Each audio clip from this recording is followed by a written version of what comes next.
Et bonjour à toutes, bonjour à tous, bienvenue dans votre nouvel épisode preview de The Trick Play pour la saison 2026. Aujourd'hui, deuxième épisode de la Big 12. Et si vous nous regardez en vidéo, parce que maintenant vous pouvez nous regarder en vidéo, vous verrez que Maxence et moi, nous avons sorti nos plus beaux chandails, comme on dit, du côté du Québec, pour parler de nos deux équipes favorites, en l'occurrence UCF pour Maxence et Oklahoma State pour moi-même, mais il y a bien plus au programme. On va aller de Kansas en passant par Kansas State, Oklahoma State, TCU, Texas Tech, UCF, Utah et West Virginia dans cet deuxième épisode de la conférence Big 12. Donc, on vous encourage à écouter le premier épisode si ce n'est pas encore fait et les autres épisodes, bien évidemment. Mais avant de commencer, je vais demander comment ça va à Maxence. Salut Maxence, comment vas-tu? Salut Baptiste, écoute, ça va bien, on va finir cette Big 12 avec nos deux équipes préférées, donc il y a toujours un petit côté en plus quand on parle de nos équipes, ouais non, clairement, ça va bien. Eh ben, parfait. Alors, on va pas commencer par Oklahoma State ni par UCF. On va commencer par Kansas, les Jayhawks, qui sortent d'une saison un petit peu décevante avec un bilan de 5-7. Il y a la reconstruction, puisque changement de poste de quarterback. Jalen Daniels n'est plus là, après 6 ans quand même à la tête du programme en tant que quarterback. Ouais. Donc voilà, donc changement du côté des Jayhawks. Qu'est-ce qu'on peut en attendre, Maxence? Qu'est-ce qu'on peut en attendre des Jayhawks, qui ont pas mal chamboulé leur effectif, avec avec quelques arrivées, enfin pas mal d'arrivées, c'est pas non plus au niveau d'un Colorado, au niveau des transferts bien sûr, mais voilà, la bonne moitié des titulaires l'année prochaine seront des transferts, notamment en attaque. Une équipe de Kansas qui a aussi perdu Enrique Cruz, le tackle, et le receveur Emmanuel Anderson Jr., qui sont tous les deux partis à la draft, plus Jalen Daniels. Quand même, c'est une grosse passe qui se tourne pour un quarterback qui avait beaucoup de hype à la sortie de la saison 2022, je me souviens. Et puis qui malheureusement, entre les blessures, les matchs où il était vraiment en dessous de ce qu'on attendait de lui, etc., ça voilà. Cette équipe de Kansas a eu un gros pic en 2023, si je ne dis pas de bêtises, mais derrière, malheureusement, n'a pas confirmé pour Lance Leipold, qui est toujours à la tête de cette équipe. Mais se trame un petit peu, une odeur un peu bizarre autour de sa place. Est-ce que on ne serait pas déjà sur la fin de l'histoire avec Kansas? Alors, il a fait beaucoup pour le programme, il l'a fait quand même revenir d'entre les morts. Maintenant, c'est vrai que ça fait maintenant 2 saisons que l'équipe a du mal à ne serait-ce qu'atteindre un bowl. Tout à fait. Ça fait voilà. 2 saisons de suite où il joue pas de bowl. Le dernier, c'est en 2023, donc effectivement. C'est ça. Et puis en fait, 2023 est la seule saison positive du programme depuis qu'il l'a pris. Alors, il faut voir dans quel état il l'avait pris à l'époque. Mais ouais, il y a pas mal. Donc, il y a eu des transferts, il y a eu du mouvement. Et l'objectif pour Kansas cette année, c'est quand même d'essayer d'arriver en positif, d'atteindre ce plateau de 6 victoires et de retourner en bowl. Je pense que ça sera quand même l'objectif à atteindre pour les Jayhawks. Des Jayhawks qui ont aussi perdu 25 joueurs sur le portail des transferts, notamment le edge Dan Miller, le linebacker John Camara et le safety Lyric Rawls. Pour remplacer ces joueurs-là, on a 31 arrivées. C'est la 53e classe de transfert. Alors, on a forcément récupéré un quarterback, Chase Jenkins de Rice. La grosse tête d'affiche de cette classe de transfert, c'est le running back de Kansas State, Dylan Edwards. Edwards qui était attendu comme il nous a fait un peu une Ollie Gordon l'année dernière, dans le sens où on attendait une grosse saison de sa part, et puis après derrière ça part en NFL, et puis finalement blessure, n'a quasiment pas vu le terrain l'année dernière, il se blesse dès le match contre Iowa State à Dublin, donc voilà, il change pas d'état, il change juste d'équipe pour relancer sa carrière pour sa dernière saison. On a après le tackle de Missouri, Brandon Solis, le safety de Louisville, Corey Gordon, et le linebacker de South Carolina, Jaron Willis. Voilà pour les grosses têtes d'affiche niveau transfert. On a aussi Bam Crouch, l'autre linebacker aussi qui arrive dans cette équipe. Et on a la 61e classe de recrutement avec un seul 4 étoiles, le tackle Caden Snyder. Et 5 joueurs dans le top 50 de leur position, sachant que dans ces 5-là, il y a un punter. 4 joueurs, on va dire, en dehors des special teams. Mais bon, après, Kansas, on sait que ça n'a jamais été des grosses classes de recrutement. Non, c'est pas ça c'est pas sur quoi le programme est basé et sur quoi Lance Leipold travaille, bien évidemment. Alors, si tu récupères des 4 étoiles, c'est mieux aussi, hein, mais Ils c'est en ont pas récupéré forcément un, donc ouais. Bon, par contre, il y aura quand même une grosse force cette année du côté de Kansas, c'est son jeu au sol, hein. Enfin, ouais, j'ose espérer, quoi. ça a toujours été la mentalité de façon des équipes de Lance Leipold et des Kansas, des différentes itérations de Kansas au cours du mandat de Lance Leipold. On se souvient que en fait, c'est souvent une équipe, quand elle arrive à développer son jeu de course, contrôler le chrono, etc. On se rappelle du match contre Colorado, on se rappelle même de l'enchaînement qu'ils avaient eu en 2024 où ils avaient tapé 3 équipes classées back-to-back sur un gros jeu au sol, et malheureusement, ils n'avaient pas pu atteindre ces 6 victoires parce qu'ils s'étaient écroulés derrière.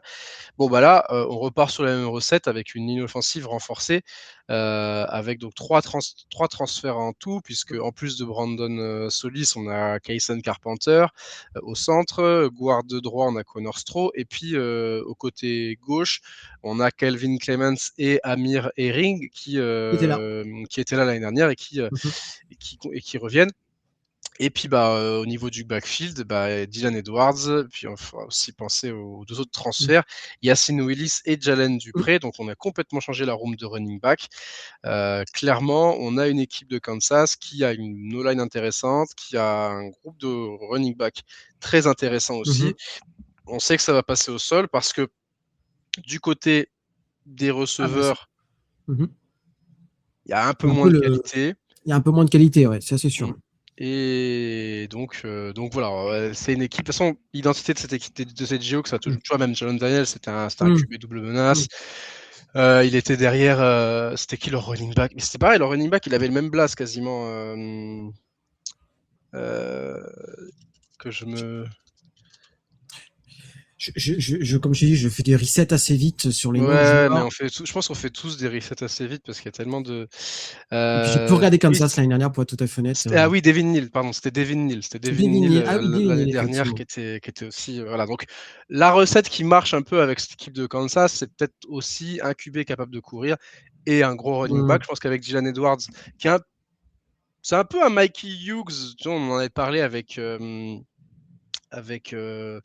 Houston dans l'épisode Mhm. d'avant. On a un running back qui est revanchard, on a un running back qui a déjà prouvé qu'il savait produire sur le sol.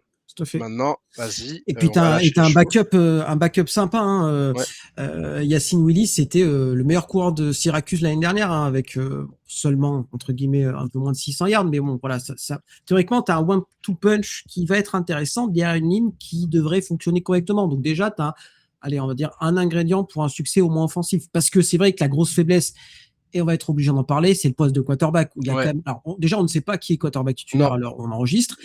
Et puis les candidats, ça fait pas rêver quand même, Ils hein. sont 3. Ils sont 3 les candidats. Donc il y a le transfert de Rice, Chase Jenkins, redshirt junior. Ensuite, on a Cole Ballard et Isaiah Marshall. Pour l'instant, sur les depth charts qu'on voit, c'est Isaiah Marshall qui est annoncé comme titulaire. Titulaire. Mais il y a Cole, voilà, mais ça change un peu, tu vois. Quand j'ai fait la preview, j'avais commencé il y a une semaine, ça parlait plus de Cole Ballard, qui était le backup l'année dernière. Bon, ça va vraiment être la question jusqu'au bout, qui va être le titulaire à ce poste-là de quarterback. Cole Ballard a un profil, si je ne dis pas de bêtises, qui est un peu plus, qui est capable de passer un peu plus, qui va moins courir, là où Isaiah Marshall, c'est plutôt un coureur. Et puis de côté de Chase Jenkins, on est sur celui qui a le plus d'expérience, puisqu'il était, Tout à fait il était, titulaire. il était titulaire du côté de Rice, même si c'était pas flamboyant. Mais là, on a un profil double menace qui peut convenir à l'attaque que Kansas veut produire. Donc ça va être la question. Bon, après, c'est pas le trio fait pas rêver. En tous les cas, c'est sûr Non. qu'il n'y a aucun des 3 quarterbacks qui fait rêver. Donc, à Lance Leipold de faire le meilleur choix, forcément, mais on n'est pas très haut sur cette équipe de Kansas. C'est vrai qu'en termes de quarterback, c'est probablement l'un des pires. Enfin, en tout cas, dans le Ouais. Power 4, peut-être le programme qui est le moins bien armé, Mm. j'ai envie de dire, pour lancer sa saison. Après, on Mm. peut être agréablement Oui, surpris. après voilà, tu sais, après C'est pas la question, hein, mais. Lance Leipold est un bon coach. Il a déjà prouvé. Hum, Son système, je pense, n'est pas trop dépendant du quarterback, hum, donc ça peut aussi aider. Ça va dépendre bien sûr de la performance des running backs de la ligne offensive, mais donc un Chase Jenkins peut très bien s'en sortir avec son expérience, tu vois. Donc voilà, on verra bien comment tout ça se passe. Alors, de l'autre côté du terrain, la défense était pas terrible l'année dernière, mais la bonne nouvelle, c'est qu'il y a, en termes de pourcentage de production, il y a plus de 50% de tackles qui sont de Mm. retour, plus de 50% de tackles for loss, etc., etc. Donc, elle n'était pas forte, mais il y a des joueurs d'expérience qui sont de retour. Alors, il y a eu du changement, bien évidemment, parce que 2026 dans le monde du college football. Mais voilà, il y a des éléments qui sont en place, mais est-ce que ça sera suffisant? C'est quand même la question, hein. Ouais, il y a eu la ligne défensive était vraiment pas bonne l'année dernière. C'était une des pires du pays. On est en reconstruction avec notamment un nouveau tackle avec un Hum, nouveau Amon Small. On a le retour du linebacker Trey Latan hum, qui est clairement le meilleur joueur de cette équipe. hum, C'était le moteur de la défense des Géos l'an dernier, il était au four et au moulin. Avec Kansas, il est de retour donc pour mener cette défense au mieux. Et on a 3 titulaires aussi de retour dans le backfield. hum.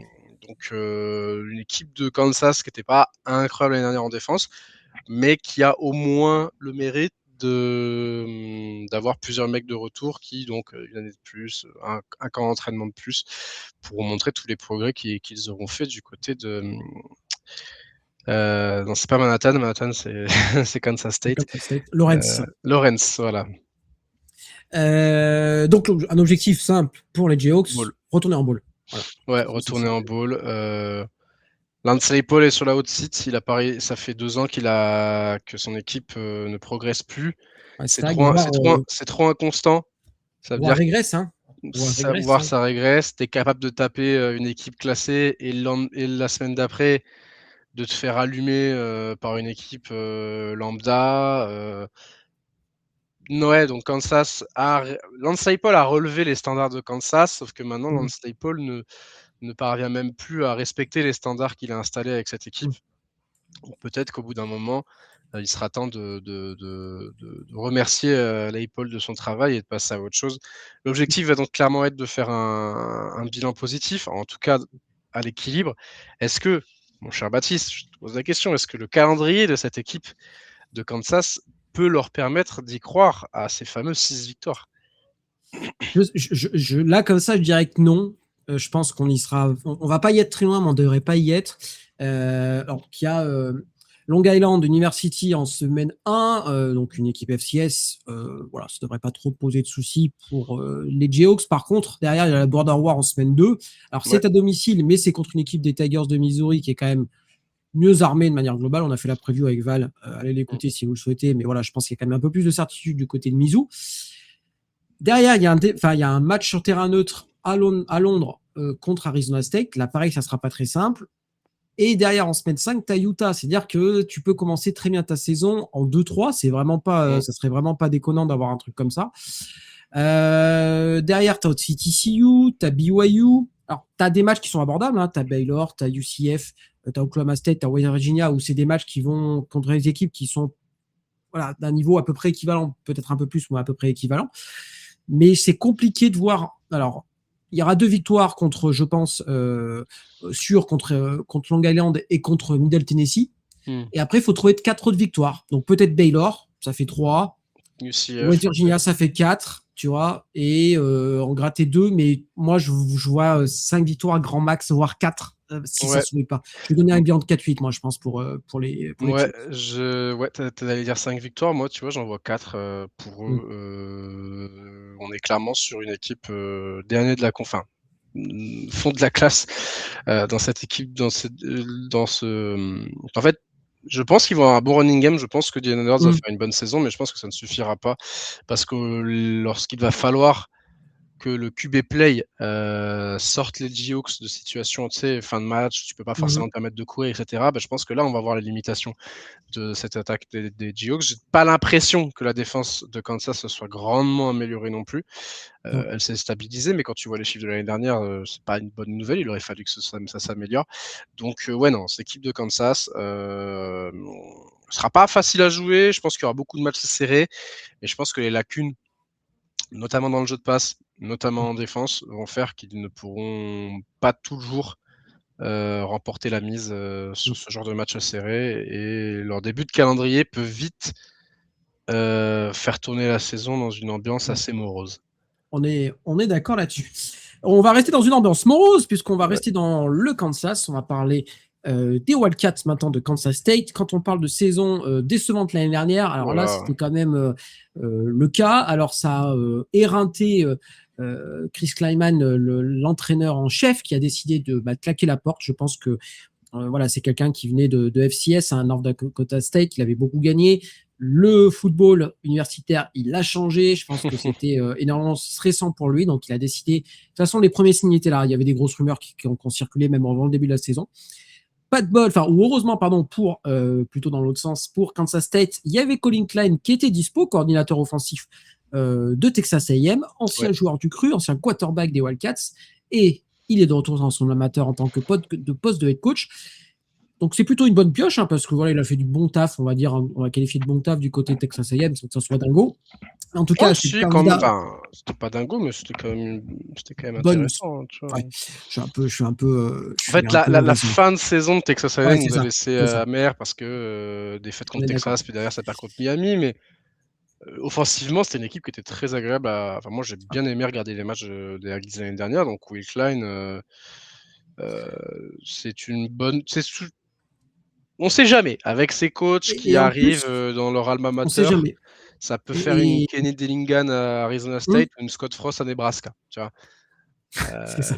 On va garder Scott Frost sous le coude pour un petit peu plus tard. Mais en tout cas, il a réussi à garder Avery Johnson, qui est quand même une bonne chose. Alors, j'ai jamais été énormément fan d'Avery Johnson parce que je trouve qu'il n'a pas vraiment progressé au poste de quarterback.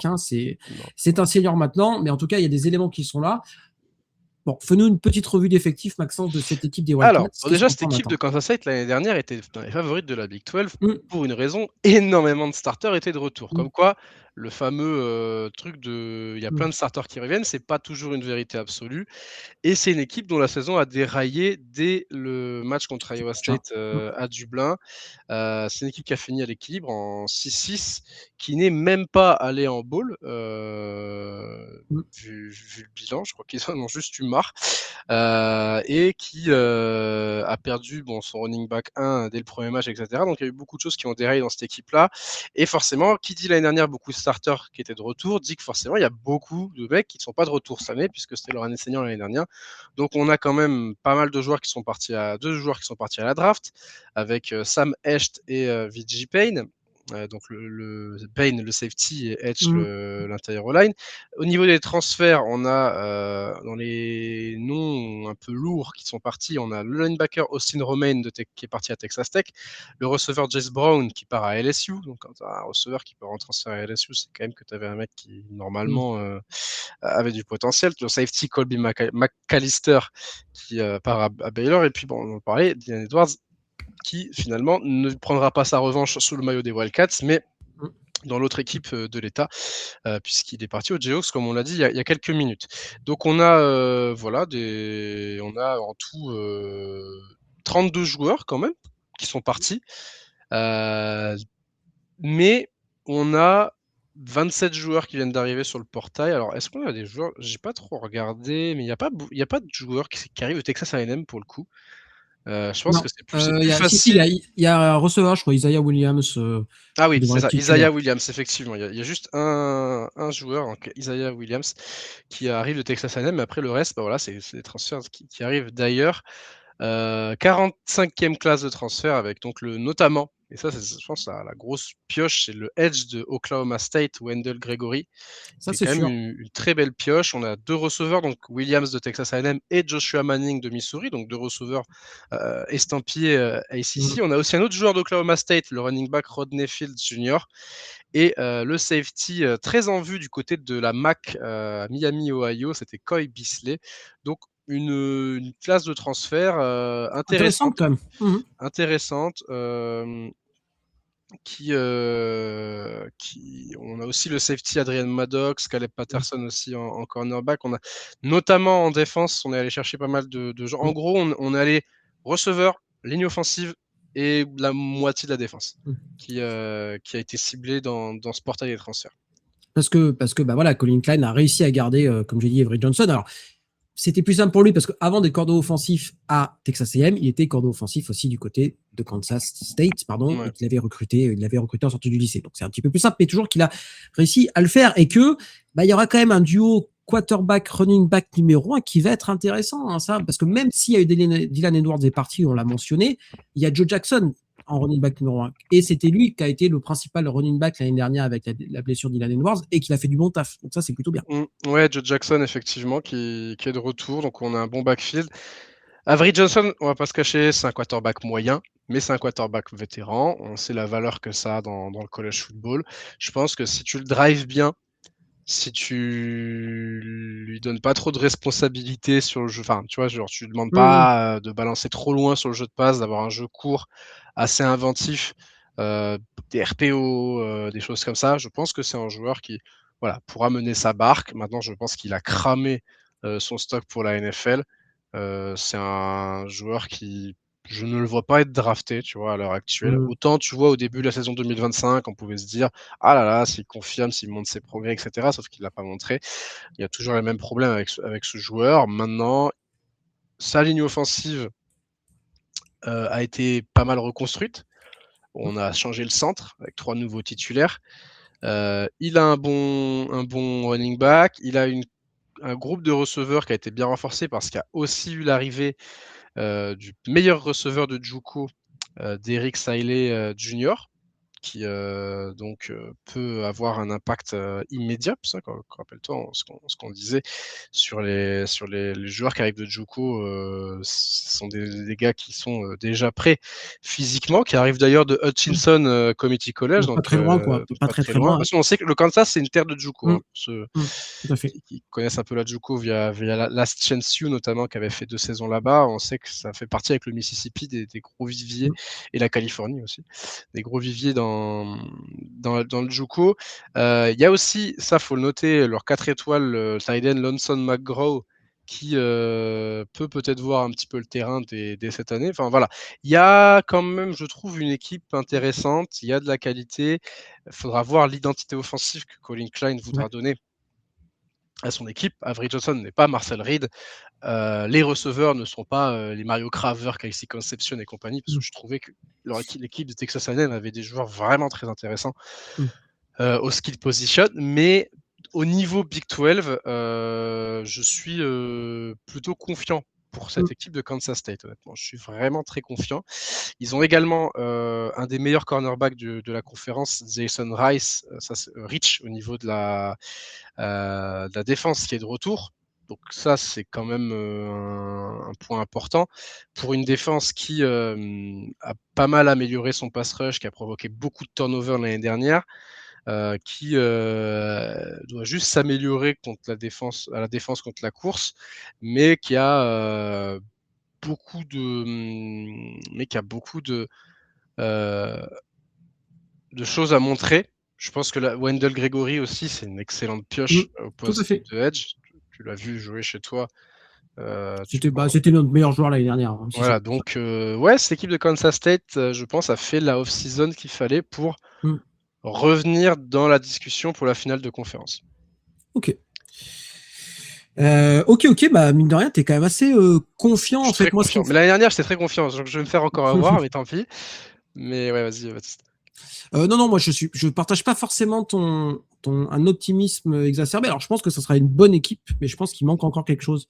Il y a une ligne à reconstruire quand même au niveau de la ligne offensive. Donc, à voir quand même de ce côté-là. Moi, je vous dis, Avery Johnson, je suis vraiment pas fan. Alors, pour son stock NFL, j'en sais rien. Après, son prédécesseur, Skylar Thompson, a réussi à jouer à NFL. Donc, il faut croire C'est en vos vrai. rêves, les enfants. Il faut C'est croire vrai, en vos c'est vrai. rêves. Et il a été titulaire en match de saison régulière. Donc, voilà. Donc, n'oubliez jamais, pensez toujours à Skylar Thompson quand vous jouez le prochain soir. Voilà, Donc, voilà. Après, voilà, chat échaudé, craint l'eau froide aussi. ça tombe bien avec les L'année Wildcats. dernière, ouais, c'est exactement. L'année dernière, voilà, on les attendait très haut, ils ont un peu déçu. Alors, nouveau head coach, on va voir. Aussi pareil, enfin, je veux dire, c'est nouveau pour lui. Il est très jeune, hein, il est même plus jeune que moi, donc voilà, il faut lui laisser du temps. Ouais, ça va, ça va, ça Ça, va, c'est ça va, ça vraiment va. la stat de Baptiste maintenant, les head coach D'autres qui sont plus jeunes que moi. De toute façon, quand Kenny Lingham a débarqué, j'ai dit putain, mais il est plus jeune que moi, lui. J'ai dit, voilà, j'ai dit, il va falloir que je mette le clignot au bout d'un moment, mais bon, ça n'arrivera pas tout de suite, je vous rassure. Donc voilà, donc après, tu as des joueurs vraiment de qualité. Hein. Wendell Gregory, il est seulement sophomore. Alors, redshirt sophomore, mais seulement sophomore. C'est-à-dire que si tu peux le garder potentiellement longtemps aussi, on parlait de lui à Texas Tech, on parlait de lui en SEC, donc c'est quand même une grosse pioche intéressante sur le poste de defensive end. Mais voilà, receveur, je suis pas emballé. Avery Johnson, voilà, on va voir ce que ça donne. Après, à nouveau head coach, ça va peut-être relancer quelque chose. Mais voilà, c'est un cycle à réouvrir. Kansas State, on va voir quelle identité il va donner à tout ça. Il y a un calendrier qui est abordable. Très clair, plus qu'abordable, même d'ailleurs. Il joue que Houston parmi les équipes classées. Houston, tu as Arizona State quand même, qui a un déplacement chiant, TCU aussi, mais t'évites Texas Tech, t'évites BYU, t'évites Utah. Pas Utah, pas Houston. Et tu reçois Houston. Et tu reçois Houston, et les matchs out of conference, c'est Nichols, une équipe FCS, Wazoo, ça devrait aller, et Tulane, qui sera pas le Tulane. Deux équipes qui ont changé de coach, d'ailleurs. Donc, et avec pas les mêmes, je veux dire, pas les mêmes capacités de recrutement directement derrière qu'à Kansas State. Donc, tu as un début de calendrier qui est quand même assez sympa, on va dire ça comme ça. Tu as 4 matchs vraiment gagnables où tu peux basculer en 4-0. Tu as une bye week et tu arrives derrière contre Houston. Donc, à domicile. Donc, si ça se goupille bien, tu vois, ça peut être, tu peux vite être Moi, très haut. J'ai un prono, mon Baptiste, 10 victoires. Vas-y. Combien? 10 victoires.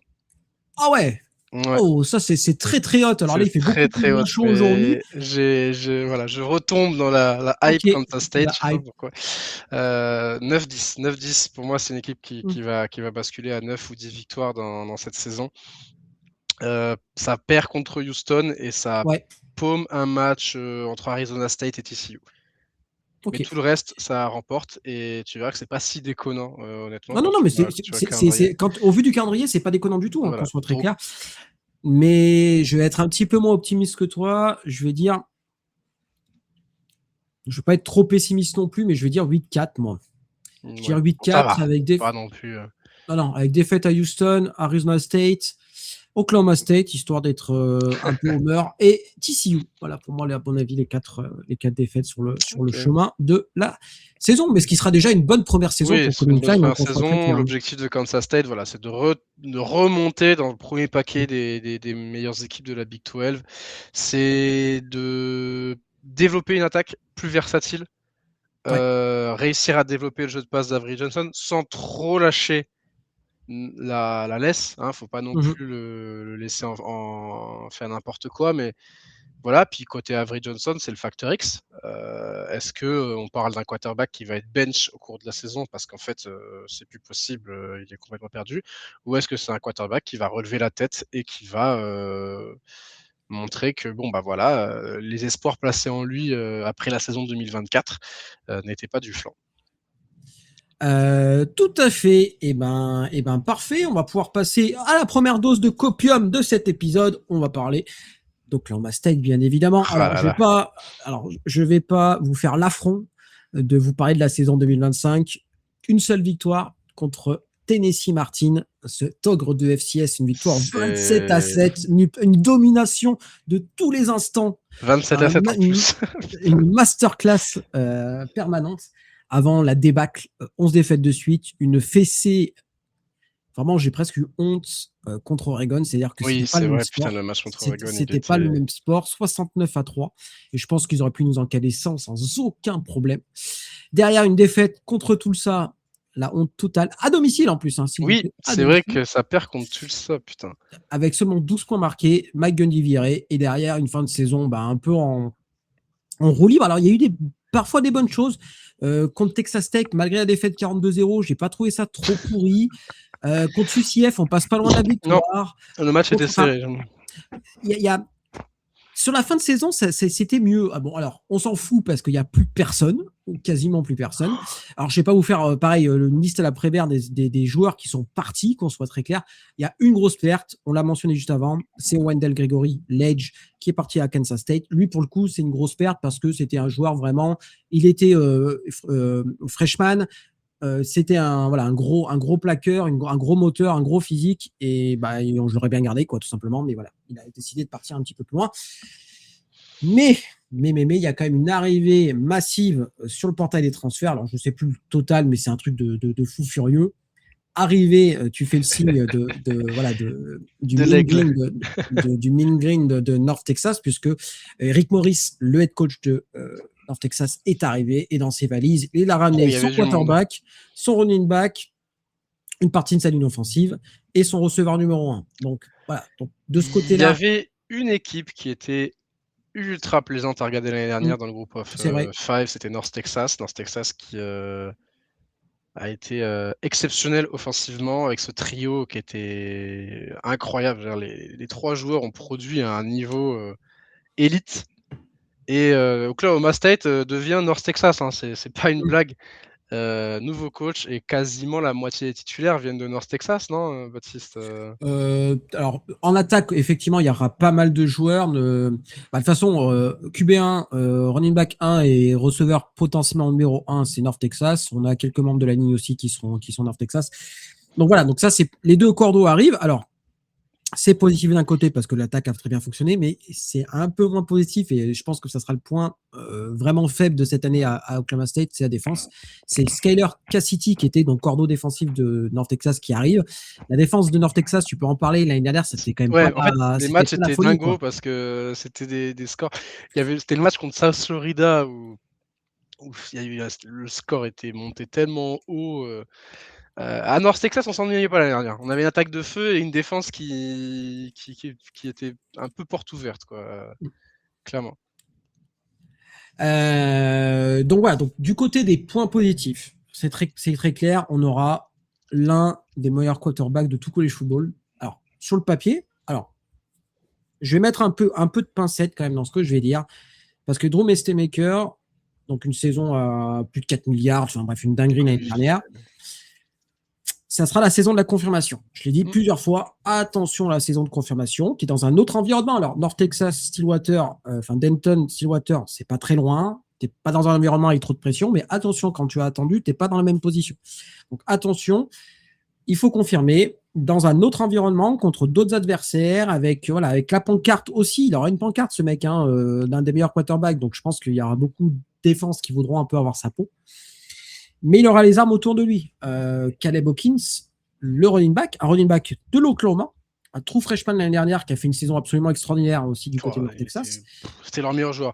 On parlait beaucoup de Mestemaker, mais alors Caleb Hawkins, même Wyatt Young qui était très productif, mais Caleb Hawkins, c'est même, franchement, sans vouloir faire offense à Oklahoma State, c'est même un gâchis que ce mec atterrisse chez vous. Heureusement qu'il est au Oklahoma. Ouais, voilà, c'est ça. Parce que c'est un type qui aurait pu aller beaucoup plus haut. C'est un type qui aurait pu avoir une trajectoire à la Ahmad Hardy, tu vois, qui avait été très productif avec Louisiana Monroe en 2024, qui part pour Missouri en sec. Caleb Hawkins, ça aurait pu être Bon, voilà, après, la chance que vous avez, c'est qu'Eric Morris, vous avez, je pense, pris aussi un des coachs les plus demandés du carrousel, et en fait il y avait aussi un intérêt à le prendre, c'est que tu récupères des super joueurs qui sont jeunes en plus. Drew Mestemaker, c'est un redshirt sophomore. Caleb Hawkins, c'est un true sophomore. Wyatt Young, il est que junior, tu vois. Là, quand tu fais un pari sur cette saison et même sur l'avenir derrière, donc ça c'est intéressant. C'est clair, sauf Alors, si, classe de alors transfert, on sait jamais, mais exactement. Et sauf si Maker fait une saison de fou furieux, il est redshirt sophomore, il peut partir en NFL aussi. Hein, c'est pas impossible. Hein. également, C'est c'est pas, vrai. c'est pas impossible. Mais en tout cas, il y a vraiment un peu de plug and play, c'est-à-dire c'est des joueurs qui vont être efficaces directement. Par contre, c'est une critique que j'ai fait sur d'autres programmes, donc je suis obligé de pouvoir la faire sur Oklahoma State. Tu as tout à reconstruire. Tu as une ligne, ils se connaissent pas. Bah, il faut reconstruire tout. Certains se connaissent. L'avantage, c'est que certains se connaissent quand même. Ils avaient le même coach, les mêmes cordeaux. C'est juste nouvel environnement. Il faut juste, en fait, tes limites, il faut réussir à intégrer les autres dans ce moule North Texas.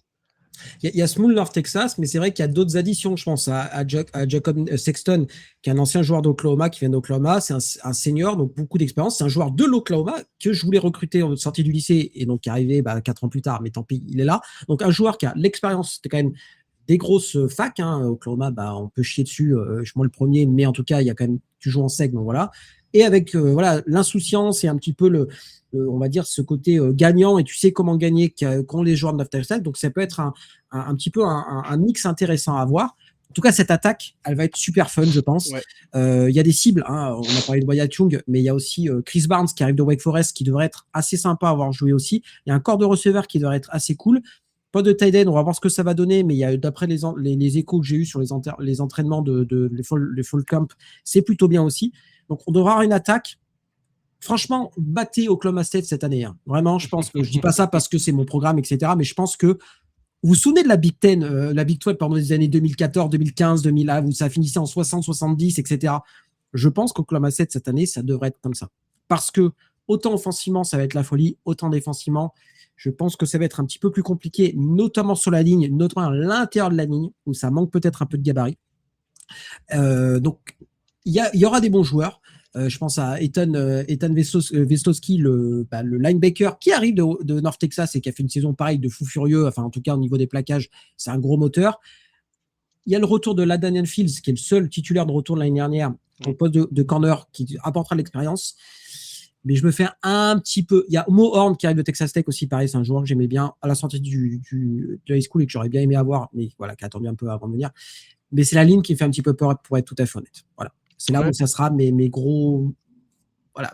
Puis il y a aussi la question de est-ce qu'ils vont tous réussir à faire le step entre l'American et la Big 12, même si l'American est une power 4 et demi, parce que je trouve que l'American est une conférence où tu as des équipes comme Memphis, Tulane, South Florida qui se font piller chaque année et qui, je pense, ne seraient pas ridicules en Atlantic Coast ou en Big 12, tu vois. Mais il y a quand même un step à faire. Il y a une attente qui va être mise sur Maker. L'année dernière, c'était la Cinderella, c'était le gentil petit quarterback incroyable que tout le monde aime. Cette année, bon, voilà, il va y avoir des focus sur lui. On l'attend en tournant, mais il n'est pas tout seul. Il connaît les. L'avantage, au moins, c'est qu'il n'est pas dans un. Il a changé de ville, il a changé de programme, mais l'environnement l'a suivi avec lui. Donc, il ne devrait pas non plus être trop perturbé. Je pense que ça joue aussi. Alors, il y a eu un effort financier énorme pour le signer. On parle de 7 millions sur 2 ans, Maker. Donc, c'est quand même un effort financier très, très important. Pour un mec qui n'était même pas classé à la sortie du lycée. Hein. Et c'est un walk-on. C'est un ancien walk-on. C'est un walk-on qui a joué safety quand il était au lycée. Enfin, c'est. Voilà. Après, je pense au niveau du coach, Eric Morris. Oui, Eric Morris. T'as aussi une belle pioche, parce que c'est un mec qui a montré qu'il savait développer ses gars. Hein. Alors après, pareil, je mets un peu des petits astérix à tout ça. Il a eu une énorme saison, hein, la saison dernière.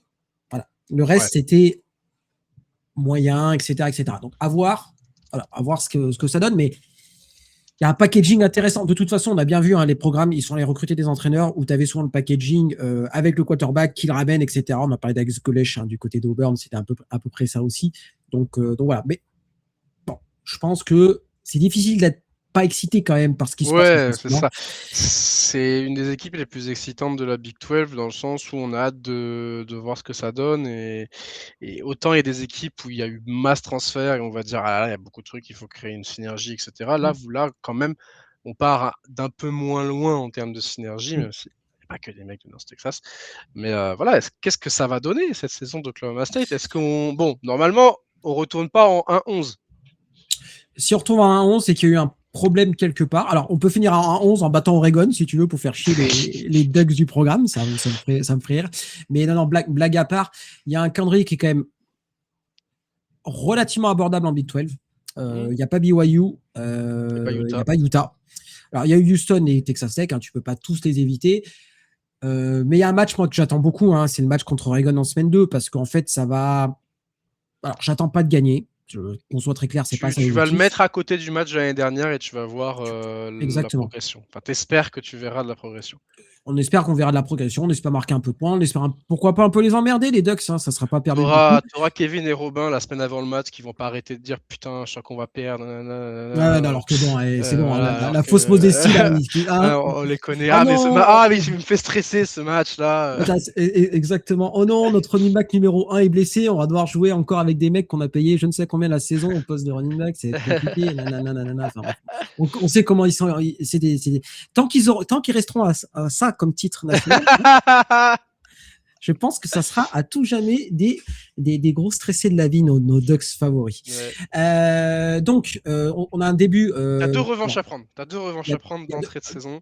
Tout ça, il faut gagner. C'est du côté de tout ça. Voilà. Donc ça, Oregon, pas gagner, mais voilà, être dans un. Sortir la tête haute du match. Tu sors du match, tu dis putain, c'est bon, on s'est envoyé. Envoyez-nous la Big 12 maintenant, tu vois. Genre... Et derrière Murray State, FCS et déplacement à West Virginia avant la Bay Week. Donc, l'objectif, c'est d'être en 3-1. L'objectif, il est là, 3-1 avant la Bay Week. Et derrière, tu as un match aussi ouvert à domicile contre UCF. Tu peux être en 4-1. Déplacement à Houston. Enfin, je pense que tu peux viser 8 victoires. Si ça se goupille bien, tu peux viser 8 victoires, je pense. 1, 2, 3, 4, 5, 6, 7. Ok. Moi, je partirais sur 7. Mais... Ouais, 7, 8 victoires. Retour en bowl, déjà. Retour en bowl. Bien évidemment, ça fait... et puis gagner un match de Big 12, ça fait plus de 2 ans qu'on n'a pas gagné un match de Big 12. Est-ce que vous vous souvenez de ce match contre Utah en semaine 4, en saison 2024? Ça devait être les 2 gros favoris pour la Big 12. Ouais, les 2 s'étaient écroulés. En plus, comment il s'appelait leur QB à Utah, là, qui était tout le temps blessé?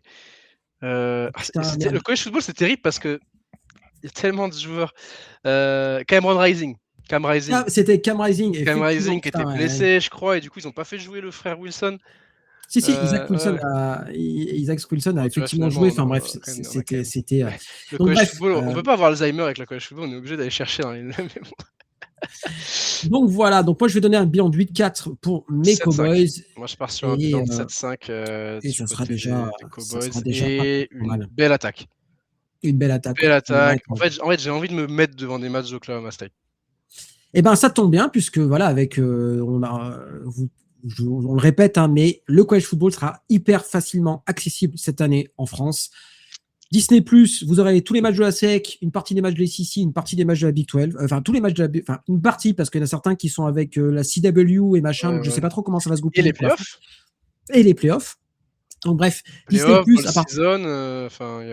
partir de 6,99 €, vous avez une grosse partie de la saison. Et l'autre grosse partie, c'est sur DAZN, c'est gratos, ça sera la Big 10, une partie de la Big 12 aussi. Et pour les matchs de Notre-Dame à domicile, vous avez Fighting Irish TV qui est gratuit aussi. Donc, vous pouvez suivre quasiment l'intégralité de la saison 7 € pour 7 € par mois. C'est un truc de fou. Je pense que c'est un truc de fou. C'est incroyable. En plus, t'as pas que ça si tu prends l'abonnement Disney+, je crois. Donc, on va pas commencer à faire. Faites un virement Disney+, un virement pour notre replay. Oui, d'ailleurs, Baptiste, on peut le dire, c'est grâce à toi. Je sais pas si c'est grâce à moi, mais j'aurais pu. Alors, voilà, j'ai eu plusieurs mecs qui m'ont aiguillé en disant attendez, je sais pas, je vais chercher les informations. Il y a un mec qui m'a dit les gars, on a ça. On a ça. Il y a un mec qui m'a quand même dit mais quand vous parlez de sport universitaire, vous parlez de la NFL? Bah non, pas du tout. Donc on va dire l'échange a été assez ubuesque, mais toujours est-il que voilà, un jour plus tard, on a eu la réponse. Il y aura du college football sur Disney+. Donc bien évidemment que c'était prévu au départ. Je pense que dans les programmations, je fais putain les gars, 18h, c'est quoi ça, TCU North Carolina? Enfin bon, voilà. En tout Donc cas, voilà, pour 7 euros, c'est la bonne. j'y suis pour rien, hein, qu'on soit très clair. J'y- Je pense que c'était dans les Non, cartons, mais non, voilà, non, j'ai juste c'était un réactivé le carton. truc en disant, hé les gars, faut y penser quand même. Oui, voilà, c'est juste ça. Mais voilà, pour 7 euros, de façon légale. De façon légale, c'est important De de le dire, façon légale, c'est important, avec des streams qui vont pas sauter, ou alors avec, je pense pas. on verra pas de Vietnamiens en train de faire des fleurs en plein milieu du match parce qu'il faudra pas se faire strike. If you know, you know. Et puis voilà, on peut passer à la suite après les Et ben, Cowboys. passons à TCU. Une autre équipe, TCU. on a beaucoup de choses à dire. TCU, mine de rien, parce que changement au poste de quarterback, un quarterback que j'apprécie beaucoup et je vous en dirai un petit peu plus tard. Qu'est-ce qu'on peut attendre de TCU? Eux, ils font partie, un peu comme finalement, alors peut-être pas contre Oklahoma State, parce que je les mets peut-être un degré en dessous, Oklahoma State, mais de ces équipes qui peuvent potentiellement jouer la finale de conf quand même, parce qu'au vu de ce Clairement, qu'ils ont ramené, de ce qu'il y a, etc., c'est intéressant TCU quand même. clairement, mais il y aura une transition à faire, hein, pour cette équipe de TCU. TCU, donc, avec quand même trois joueurs partis à la draft, hein, au niveau défensif. Donc là aussi, il y aura des mecs à remplacer. Les deux linebackers, Caleb Elarms-Or et Namdi Obazior. Il y a le safety Bud Clark, excellent l'année dernière, enfin même au cours de sa carrière universitaire. Et puis il y a aussi le receveur numéro 1, Eric McAllister, qui a graduate. On a la grosse perte, et c'est le seul transfert dont je parlerai en départ du côté de TCU, avec Josh Hoover, qui va tenter de nous faire une Fernando Mendoza en partant à Indiana. Sachant que j'en ai parlé avec un peu un ami, juste petite aparté sur Josh Hoover. J'ai un ami qui ne suit pas trop le college football qui m'a dit, Josh Hoover, c'est qui ce mec, machin, Indiana, ils vont réussir à faire du truc. Je dis, bizarrement, Josh Hoover, il a montré plus de choses que Mendoza avant d'arriver à Indiana. Alors après, est-ce que ça veut dire qu'il fera la même saison? Peut-être pas. Mais c'est une grosse perte pour TCU et un très beau transfert du côté d'Indiana si Josh Hoover parvient à régler ses problèmes de turnover, parce qu'il y a eu quand même un petit peu ce souci là l'année dernière du côté de TCU. C'était un joueur Tout à fait. qui a tendance à lancer. C'était 12 interceptions l'année dernière, si je dis pas de bêtises. Donc voilà. À côté recrutement, on va parler rapidement de la classe lycéenne avec la 47e, 3 joueurs 4 étoiles, le edge Carter Buck, le safety Jason Bradford et le running back Amante Martin. On a aussi le 3e meilleur tight end de Juco, Kari Ashley, et on a un beau corps de tight end. On en parlera tout à l'heure. Et au niveau de la classe de transfert, et c'est là tu es très excité, mon bon Baptiste, parce que je te connais. Dès qu'il y a un peu d'Ivy League dans la sauce, le plat, tu l'aimes bien, puisque c'est le quarterback d'Harvard. Est-ce qu'on peut faire plus Ivy League que Harvard?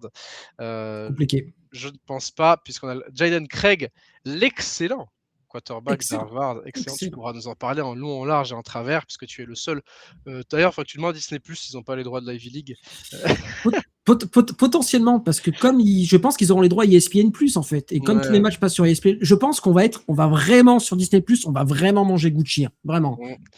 Et il n'y a pas que Jaden Craig, puisqu'on a aussi Cheta Ofili, le Ledge, Noah McKinney qui arrive d'Oklahoma State, très bon joueur, ça aussi. Et le cornerback de Colorado, Theon Parks notamment. Une équipe de TCU avec 12 transferts seulement, donc de la stabilité. De la continuité. On a regardé, là on avait besoin d'avoir des transferts et on est allé les chercher. On en avait besoin chez les linebackers, les safety, puisqu'on a Jacob Fields en safety et Michael Short également en linebacker, et QB également, et Scott Jeremy aussi chez les receveurs. Une équipe de TCU qui voit le retour de son running back Jeremy Payne, ce qui nous annonce un gros jeu au sol. L'année dernière, Jeremy Payne avait vraiment fini la saison en force. Il était vraiment monté en puissance tout au long de la saison. La O-line est en place, avec le retour de 3 titulaires et le sophomore Witten Van Hoy qui prendra le poste en right tackle. Donc, c'était pas un titulaire l'année dernière, mais c'est un mec qui était dans la depth chart. Donc, clairement, jeu au sol, il est en place. La défense était solide l'année dernière overall, notamment la defensive line et la secondary. Il y a juste un groupe de linebackers à reconstruire parce que tu as perdu tes 2 titulaires et tes 2 mecs les plus productifs qui sont partis en NFL. Mais voilà, tu as des juniors qui sont là pour. Et tu as quand même 3 retours sur la ligne défensive. C'est quand même 3 retours, beaucoup, effectivement. Paul Oyewale, Marquis Deal et Ansel Din-Mbu, et également Zach Chapman en defensive end. La seule question, au final, c'est le poste de quarterback, parce que Jalen Craig a été un très bon QB à Harvard en Ivy League, mais réussira-t-il, mon cher Baptiste, à faire le jump de l'Ivy League à la Big 12. Alors déjà, au niveau des cours, je pense que oui. Maintenant, sur le Je terrain, pense que ça devrait aller. Alors, Jalen Craig, parle-nous. c'est un super joueur, vraiment. C'est un joueur qui a fait 2 saisons et demie titulaire à la tête de Crimson. Du Crimson d'Harvard. Il a pris la place de Charles Deprima. Alors, vous en foutez des quarterbacks de Harvard, mais c'est un joueur que j'aimais bien aussi. Ils avaient 2 quarterbacks la saison 2023. Harvard, c'était une dinguerie totale. Bon, Deprima avait pas mal de turnover problèmes, donc Jalen Craig était le choix le plus sûr. Il a pris le poste de titulaire, il n'a plus lâché. Et c'était. Alors, il y a eu énormément. Alors, si vous ne regardez pas la Ivy League, c'est une ligue ces dernières années où il y a énormément de bons quarterbacks. Vous connaissez Julian Seing, le quarterback d'Ohio State. Il y avait son grand frère, Hayden Seing, qui était du côté de Penn, qui avait vraiment extraordinaire. Enfin, bref. Et John Craig était probablement l'un des meilleurs quarterbacks d'Ivy League ces dernières années, voire l'un des meilleurs quarterbacks de FCS. Il a un côté clutch factor assez impressionnant. Allez voir le dernier drive contre Penn l'année dernière où il va faire des dingueries tout au long du drive pour gagner le match. Par contre, je lis beaucoup il a un ratio turnover TD, enfin un TD turnover très intéressant. Par contre, attention, ces 2 derniers matchs contre Yale et en playoff contre Villanova n'ont pas été très C'est très vrai bons. que ça allait en playoff. C'est vrai que l'année dernière. Il y avait eu 2 équipes d'Ivy League qui sont allées en playoff, c'est Yale et Harvard. La fin de saison d'Harvard a été très compliquée et Jalen Craig n'est pas exempt de tout reproche sur ces matchs-là. Il a eu un match calamiteux avec notamment 2 interceptions contre Yale. On a senti en bout de course en fait. Et j'ai peur quand même que sur une saison très longue, parce que les saisons d'Ivy League, c'est 10 matchs. Hein. C'est 10 matchs. Une saison. C'est un match hors conférence et. C'est 3 matchs hors de conférence et 7 matchs de conférence. Mais avant, c'était encore moins de matchs, non la Ivy League. De toute façon, ils sont que 8 dans la Ivy League. Donc, tu vois, tu as 7 matchs, matchs plus 3. Parce qu'avant, c'était pas juste 8 matchs qu'ils jouaient. Alors, je pense qu'avant, ils jouaient encore moins. Ils jouaient effectivement encore moins. Là, il y a une discussion pour plus de matchs parce que comme ils se rentrent en playoff maintenant FCS, tu as besoin d'avoir un peu plus de matchs. Et puis la Ivy League est obligée de s'adapter un peu, même eux, au final, au college football moderne, même en FCS. Ils gardent quand même les traditions par rapport à la FBS. Tout à fait, donc il n'y a toujours pas de nil ou quoi que ce soit. Heureusement, parce que si le jour où Princeton, Yale et Harvard décident d'ouvrir le coffre-fort, parce que les alumni de ces facs, elles doivent avoir tellement de thunes. C'est comme Stanford et Cal. Hein. Le jour où ils auront vraiment envie de se bouger les fesses, je pense que ça peut vraiment être une bonne grosse orgie des familles. Est-ce que tu es confiant, du coup, pour Jalen Craig? Alors, je suis confiant, mais je pense qu'il y aura quand même des hauts et des bas tout au long de la saison. Il a été très très bon de manière globale sur la saison dernière et la saison 2024, il n'y a pas eu de souci. Mais quand il a été en difficulté, il a été quand même en grosse difficulté aussi. Alors, il a eu des très bons receveurs. Hein. Cooper Barkate, qui est maintenant du côté de Miami, il a été son receveur sur 2 saisons. Il a eu des très bons receveurs à ses côtés. Là, je ne sais pas s'il aura quelqu'un d'aussi bon que Cooper Barkate, par exemple, avec lui. Mais quand même, sur le papier, c'est quand même très excitant et je suis quand même globalement confiant sur la capacité à Jalen Craig de faire le saut. C'est quelqu'un d'intelligent, tu ne fais pas Harvard si t'es con. Oui, c'est ce que j'allais dire. Là, pour le coup, les joueurs qui arrivent à Ivy League, normalement, c'est des mecs qui ont la tête bien faite. De toute façon, on a bien vu, les mecs des transfuges de la Ivy League, ils ont toujours été au moins très bons, voire excellents en Power 5. Hein. Je pense qu'il n'y a aucun souci là-dessus. Donc voilà, donc je pense qu'on peut être confiant pour Jalen Craig, mais attention quand même à des trous d'air sur un match qu'il peut avoir. Voilà, je vous le dis. Okay. Bon, c'est l'équipe de TCU. La star de l'équipe, le safety Jamel Johnson, un des meilleurs à son poste. C'est l'équipe de TCU, mine de rien, qui produit des safety. Hein, c'est vrai, tout à fait. Même au niveau du recrutement lycéen, ils sont allés chercher un 4 étoiles, encore une fois, à ce poste-là. Voilà, un des meilleurs safety pas du pays, mais en tout cas de la Big 12 qui est de retour, qui va être à nouveau à surveiller. Pas vraiment de freshman dans la liste et le facteur X, forcément, on en a parlé, Jalen Craig. Ce que j'ai mis, parce qu'il va s'adapter au rythme d'une Power 4 et aussi médias, enfin on va dire en Ouais, tout c'est cas ça. tout ce qui entoure, parce qu'il est plus dans l'anonymat relatif. Bon, alors à TCU, ça va encore, tu vois. Oui, mais quand Mais même, oui, c'est un c'est autre monde. pas C'est un autre monde, pareil, ouais, c'est pas d'accord. pareil, c'est un autre monde, il va quand même falloir l'apprivoiser. Après, voilà, il a l'habitude quand même des matchs de rivalité, hein. Le Yale Harvard, c'est quand même des matchs, une des rivalités les plus féroces dans tout le college football. Donc, il a l'habitude quand même de ces matchs à gros enjeux. Mais il n'empêche que les, je vais être pragmatique, hein. Les 3 gros matchs qu'il a eu à jouer en tant que titulaire, Il a pas il été les a bon. perdus. Ah Il oui, les a perdus. Les avec deux, Dayton. il a perdu 2 matchs contre Yale en tant que quarterback titulaire et il a perdu match contre Villanova. Alors Villanova était une très bonne équipe FCS, mais ils se sont fait, le Crimson s'est fait défoncer l'année dernière par Villanova en playoff. Donc voilà, attention quand même. Mais si t'es pas hypé là-dessus, je vois pas quand tu peux être hypé par un quarterback David Linger, qu'on soit très clair. Ok, très bien, très bien. Et ben au Pronostic. niveau du calendrier, Ouais, on va les voir. Et oui, parce que tu vas les je voir, vais tu les vas les voir voir. effectivement la semaine Putain, mais prochaine. ouais, tu vas voir Jaden Craig en Je vrai, vais voir putain, la Jason chatte, en vrai, putain. puisqu'avec Robin, on part pour le match en Irlande, le match d'ouverture. Vous le savez, c'est la tradition maintenant depuis 5 ans, 2021, avec ce match en Irlande à l'Aviva Stadium entre TCU et North Carolina. Je vais aussi voir Bill Belichick, qui mine de rien, c'est quand même quelque chose, puisque voilà, on vous fera suivre ce match de l'intérieur. Très excité à l'idée de voir cette équipe de TCU et de North Carolina. Donc voilà, ouverture en Irlande, une bye week derrière pour se remettre un peu du voyage. Et puis ensuite, 2 matchs abordables, Grambling State, Arkansas State. Et ensuite, c'est parti pour le calendrier de conférence qui est quand même corsé. Assez Hein. relevé, hein, Il y assez relevé, hein. a BYU, Utah, Texas Tech, La fin du calendrier est pas simple, hein. le déplacement à Arizona, la réception de Kansas State aussi. C'est vrai qu'il y a ces 4 matchs, le mois de novembre de TCU. Franchement, Il est pas si sympa. tu as un match en Big 12 où tu es autorisé de perdre au mois d'octobre, c'est BYU. Les autres, il faut que tu les gagnes parce qu'après ton mois de novembre, attention les yeux. 2 déplacements, Arizona et Texas Tech, 2 réceptions, Kansas State et Utah. C'est très corsé, très très très corsé. Je vois 8 victoires, moi, pour ces Horned Frogs. Je vois 8 victoires. Je sais pas ce que tu en penses. Ouais. Pour moi, il faut continuer à être un outsider sérieux en Big 12. Il faut rester le plus longtemps possible dans la course à la finale.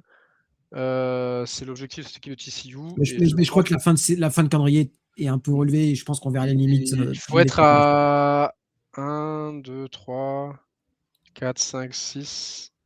Allez, il faut être à 7 victoires avant d'entamer les 4 derniers matchs. Et ouais, c'est d'en gratter une 8e, effectivement. Je serais surpris. Si ça clique bien, ça peut peut-être être la belle surprise cette année, notamment parce qu'ils ont une excellente défense. Mais je pense qu'il y a encore un peu d'écart avec le reste des cadors de la Big 12 et donc on sera tranquillement derrière à la 5e place, 5e, 6e place, à 8 victoires. Eh ben, très bien. Allez, maintenant, on va passer On parle de au cadors. plat de résistance. Plat de résistance de la Big 12. Texas Tech, les Red Raiders. Alors, plat de résistance avec quand même une petite, voire grosse astérix, puisque le drama Brian Sorsby a eu lieu. Alors, sur le papier, c'est quand même l'équipe la plus complète de la Big 12. Par contre, les Red Raiders, ils ont un quarterback qui sort d'une grosse blessure, Lamond, et d'après le head coach, il devrait être à 100% au début de la saison, mais moi, je mets toujours des pincettes sur les déclarations de coach quand même. Oui. Bon, on est d'accord, Maxence, que même avec ce problème de quarterback, ça devrait être l'équipe numéro 1 de la Big 12 cette année, ou alors, toi, tu mets quand même cette incertitude au poste de quarterback, te fait quand même te poser des questions sur les Red Raiders. Non, parce que Texas Tech n'était pas une équipe qui gagnait grâce à son quarterback l'année dernière. Ok. L'année dernière, c'était Beren Morton. On ne peut pas dire que c'était un QB moyen de la Big 12. Il était dans le tas. Will Hammond l'a remplacé d'ailleurs sur quelques matchs parce que Beren Morton s'était blessé. Will Hammond n'avait pas été ridicule pour un freshman. En plus, c'était un redshirt freshman à ce moment-là. Donc, il y a la défaite. Il a été titulaire sur la défaite contre Arizona State, mais c'est arrivé à des gens bien de perdre contre Arizona State, et c'était le match où Arizona State s'est un peu rappelé de qui ils étaient. Mais non, cette équipe de Texas Tech n'a pas besoin d'un quarterback élite pour gagner. Ils ont besoin juste d'un quarterback qui ne fait pas beaucoup de turnover, qui prend soin de la balle, parce que cette équipe de Texas Tech, ça va se passer au sol. Le jeu au sol de cette équipe de Texas Tech, avec l'un des meilleurs duos de running back, 2 milliards et 20 TD accumulés l'année dernière. Cameron Dickey et Jacoby Williams sont de retour. Tu as du talent dans toutes les skill positions. Tu avais une défense très solide l'année dernière qui a perdu des joueurs, puisqu'on peut en parler vite fait, des joueurs qui sont partis, il y en a eu beaucoup. Hein, tu as ton edge, David Bailey, le linebacker Jacob Rodriguez, le defensive lineman Lee Hunter, edge Romelo 8, defensive lineman Skyler Howard et le safety Cole Wisniewski. Donc, tu as quand même des gros titulaires qui sont partis en défense, mais tu as fait le taf au niveau du portail des transferts et tu as de façon, tu avais de la profondeur d'effectifs pour les remplacer. On a aussi Beren Morton qui est parti avec le receveur Caleb Douglas. Donc, clairement, on est sur une équipe et puis qui n'a pas perdu des gros joueurs en plus sur le portail des transferts. Non. C'est pas, voilà, les gros départs, c'est la draft, hein, qu'on soit très clair. C'est la draft et c'est pas un problème parce que c'est des mecs qui seraient partis dans tous les cas. Tu vois, je trouve que c'est un problème que tes mecs partent, mais au final, ils seraient partis parce qu'ils ont gradué, qu'ils peuvent plus jouer.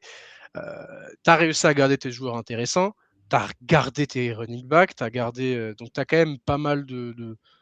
Voilà. En attaque, c'est pas beaucoup de changements au niveau de l'attaque. Ta O-line est de retour aussi. T'as que Jordan Church qui arrive en transfert depuis Louisville. T'es allé chercher Adam Trick, le edge de Miami Ohio, qui était très intéressant l'année dernière. Linebacker Austin Romain de Kansas State, qui était. Ça, c'est une énorme pioche. Ça, c'est une grosse pioche. Ouais, Austin Romain, Adam Trick, c'est des très bonnes pioches. Mais alors, que dire de Trey White? Trey White, l'année dernière, San Diego State, c'était une des meilleures défenses du group of five, mais parce qu'ils avaient une défense qui était suffocante. Leur attaque était horrible, mais leur défense était injouable. Et c'est en grande partie parce qu'ils avaient leur cornerback là, qui est parti à la draft, dont j'ai oublié le nom, qui avait un peu choqué parce qu'il était parti très très haut par rapport aux projections. Je vais juste rapidement pour lui rendre un petit hommage quand même. Et donc, tu as Trey White qui a été très productif. Cornerback, Chris Johnson qui est parti à Miami, le cornerback en 27e quand même. Et donc, tu as Trey White qui, franchement, a été un des edges les plus en vue du groupe of five l'année dernière. Je vais te parler un peu de ses stats, tu me diras ce que tu en penses. Tu vois, en 2024, c'est 12 sacs et demi. Cette année, c'est 7 sacs. Donc, on est sur 20 sacs en 2 ans. C'est quand même un gros, très, très bon rendement en étant très souvent surveillé comme le lait sur le feu. Enfin, vraiment, ce sera pas le niveau de David Bailey, mais avec Trey White, ils ont trouvé vraiment un mec qui va pouvoir avoir une bonne production tout de suite dans leur équipe. À l'opposé, tu as Adam Trick qui a été très productif du côté de Miami Ohio. Je trouve que c'est toujours très intéressant quand tu récupères ces stars du groupe of five dans tes équipes. La défense, on a changé toute la ligne défensive, puisque toute la ligne défensive est partie l'année dernière à la draft, avec des joueurs expérimentés qu'on produit. Donc, franchement, cette équipe de Texas Tech, la seule question, c'est ce poste de quarterback où tu pensais avoir fait le home run en allant chercher Brandon Sorsby. Malheureusement, on sait ce qui est arrivé. Il y a eu cette affaire de paris sportif qui a rattrapé Sorsby. À un moment donné, on a cru qu'il allait pouvoir revenir à Texas Tech, puis finalement non, et maintenant il se prépare pour la draft 2027. Bon, c'est comme ça, mais l'avantage, c'est qu'au moins, Will Hammond, il n'est pas parti. Il aurait pu partir, Will Hammond. Tu vois, quand Brendan Sorby a été annoncé sur le campus, il aurait pu se dire, merde, j'ai joué l'année dernière, j'ai envie de titulaire. Il est resté. Donc c'est une bonne nouvelle. C'était pas exceptionnel, il revient de blessure, mais c'était quand même pour un redshirt freshman une production intéressante. Et comme je le répète, l'attaque de Texas Tech ne passera pas en premier par les airs. Même si tu as du Micah Hudson, du Coy Aitken, du Kenny Johnson, c'est tes receveurs qui sont très intéressants. Ton duo de running back et ta ligne offensive vont te permettre de contrôler le tempo au sol et de, on va dire, limiter les erreurs de Will Hammond, qu'on a fait quelques-unes l'année dernière, mais qui, encore une fois, une année de plus, pourra progresser. Tu as également un bon backup que tu es allé chercher depuis Tulsa, Tulsa. Kirk Francis. Et tu as aussi Lloyd Jones III, le redshirt freshman, qui peut une solution au cas où, quoi. qui peut se glisser dans la lutte, qui peut être une solution. Donc, c'est l'équipe de Texas Tech. Oui, elle a perdu beaucoup de joueurs à la draft, mais quand tu es une équipe qui est allée en playoff, c'est aussi le lot de toutes les équipes qui. Il faudrait regarder les départs à la draft des 12 équipes qui sont parties en playoff en enlevant Tulane et James Madison. Je pense que voilà, il y a beaucoup de joueurs qui sont en NFL aujourd'hui. Texas Tech maintenant fait partie de ces équipes-là. Pour moi, c'est une équipe qui est favorite dans sa conférence, qui est favorite pour aller en playoff. Et là où j'attends la progression de Texas Tech, c'est après quand ils iront en playoff. Parce que leur performance contre Oregon, ils se sont fait rouler. Ils se sont fait rouler dessus. Avec une attaque famélique, avec des difficultés, notamment en red zone. Hein, ça a été la grosse difficulté pour Texas Tech l'année dernière, c'est marquer des points, marquer des touchdowns en red zone. On se souvient l'année dernière, ils font deux passages en red zone, ils loupent un field goal et ils tentent une quatrième qui foire. Et en fait, ce qui fait que le match est plié déjà presque quand tu fais ça. Et donc voilà, donc il y a progressé à ce niveau-là, mais c'est vrai que ce duo de running back, c'est intéressant. Hein. Jacoby Williams, il a même un profil, il est running back, mais il est aussi punt returner ou kick-off returner, les deux. Enfin bref, il a un profil couteau suisse qui est quand même super cool. Et tu as une soupape de sécurité pour le quarterback, peu importe qui il est au final, qui va être intéressant. Et puis tu as un recrutement, parce que il recrute bien sur le portail des transferts, mais il recrute bien maintenant sur le... 6e classe de transfert, 18e classe lycéenne. Et sur le lycée aussi, hein, il recrute des 5 étoiles maintenant. Je veux dire, il y a le 3e meilleur tackle. Et ouais, c'est une... Texas Tech n'est pas une équipe une Cinderella Story sur une saison. Texas Tech est là pour on l'a dit l'année dernière, Texas Tech était attendu l'année dernière. On disait il y a beaucoup de NIL qui arrivent, il y a beaucoup d'argent qui arrive dans ce programme.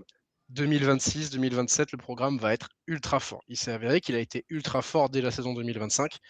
Je ne sais pas si tu t'en rappelles un peu sur les pronostics avec l'année dernière, on ne mettait pas forcément Texas Tech au-dessus de la mêlée. Il l'a été dès l'année dernière. L'argent qu'il y a Texas Tech, les moyens, parce que on est au pays du pétrole. Il suffit de voir les rénovations. En fait, c'est surtout, c'est un peu comme, c'est un homme surtout, c'est Cody Campbell, l'ancien membre de la ligne offensive de Texas Tech, qui a fait fortune dans l'industrie du pétrole, qui a revendu son entreprise, etc., et qui est maintenant milliardaire et qui a du temps à perdre, hein, qu'on soit comme tous les milliardaires, hein, soit dit en passant. Et donc voilà, qui met énormément d'argent dans l'équipe, notamment de football de Texas Tech et aussi de softball. Et qui recrute à coup de grands coups de millions et qui a une puissance financière équivalente à une équipe de la SEC. N'ayons pas peur des mots. De la SEC ou de la Big Ten. Et donc, ça se ressent dans le recrutement, qu'on soit très clair. Voilà, donc ils ont ce booster-là qu'on avait beaucoup entendu parler, hein, on se souvient, qui a pris la défense de Brandon Sorsby, voilà, qui a essayé de soulever le college football, etc., mais je pense qu'il essaie de sauver ses miches et sauver son équipe. Hein, l'intérêt personnel des milliardaires passe bien évidemment avant l'intérêt du collectif, hein, qu'on soit très clair. Bon, bref, on va arrêter les discours de gauchias pour dire que Texas Tech, il y a du pognon et il y aura du pognon pour les années qui suivent. Donc voilà, c'est vraiment un mouvement de fond, hein, Texas Tech. Voilà. C'est ça. Et il y a en fait, c'est presque un problème de riches. Leur seul souci, c'est le quarterback, parce que le gars qu'ils avaient visé, finalement, il a eu des problèmes de paris sportifs, mais tout le reste, élite dans la conférence Big 12. On va parler en comparaison avec les très grosses équipes de Big Ten et de SEC, mais en tout cas, on est sur la seule équipe que je cale dans un tiers très très haut au niveau national. C'est l'équipe qui semble même le plus complète en Big 12 et de loin. Donc voilà, c'est très clairement les favoris. On va parler, en plus, le calendrier est quand même pas dur, bordel. Non. 12-0. Laisse-moi regarder. Ils ont que Houston. Hein. Ouais, c'est vrai que le 12-0 est... Galaxy Stadium maintenant, le nom du stade? Oui, parce qu'ils ont vendu un truc d'IA, là. Bien évidemment. C'est moche comme nom. Mais bon, pourtant, leur stade n'est pas moche, tu vois. Là, j'aime bien le AT&T Stadium. Mais Ok, ouais, c'est vrai que le 12-0. Alors, par contre, eux, ils n'auront pas le droit à l'erreur. Parce que c'est-à-dire que le comité, on l'a bien vu avec BYU l'année dernière, la Big 12, ils n'aiment pas trop. Moi, je dis, il faut vraiment qu'ils finissent en 12-0, 11-1 grand max, mais à 10-2, ils ne seront jamais playoffables. Soit très clair. Ouais, je suis d'accord avec toi. Mais je vois pas, en fait, je vois Oh non, ça perd. 12-0. 12-0 est facile. Éventuellement, si Houston est en fait. Et en plus, le match est à Lubbock.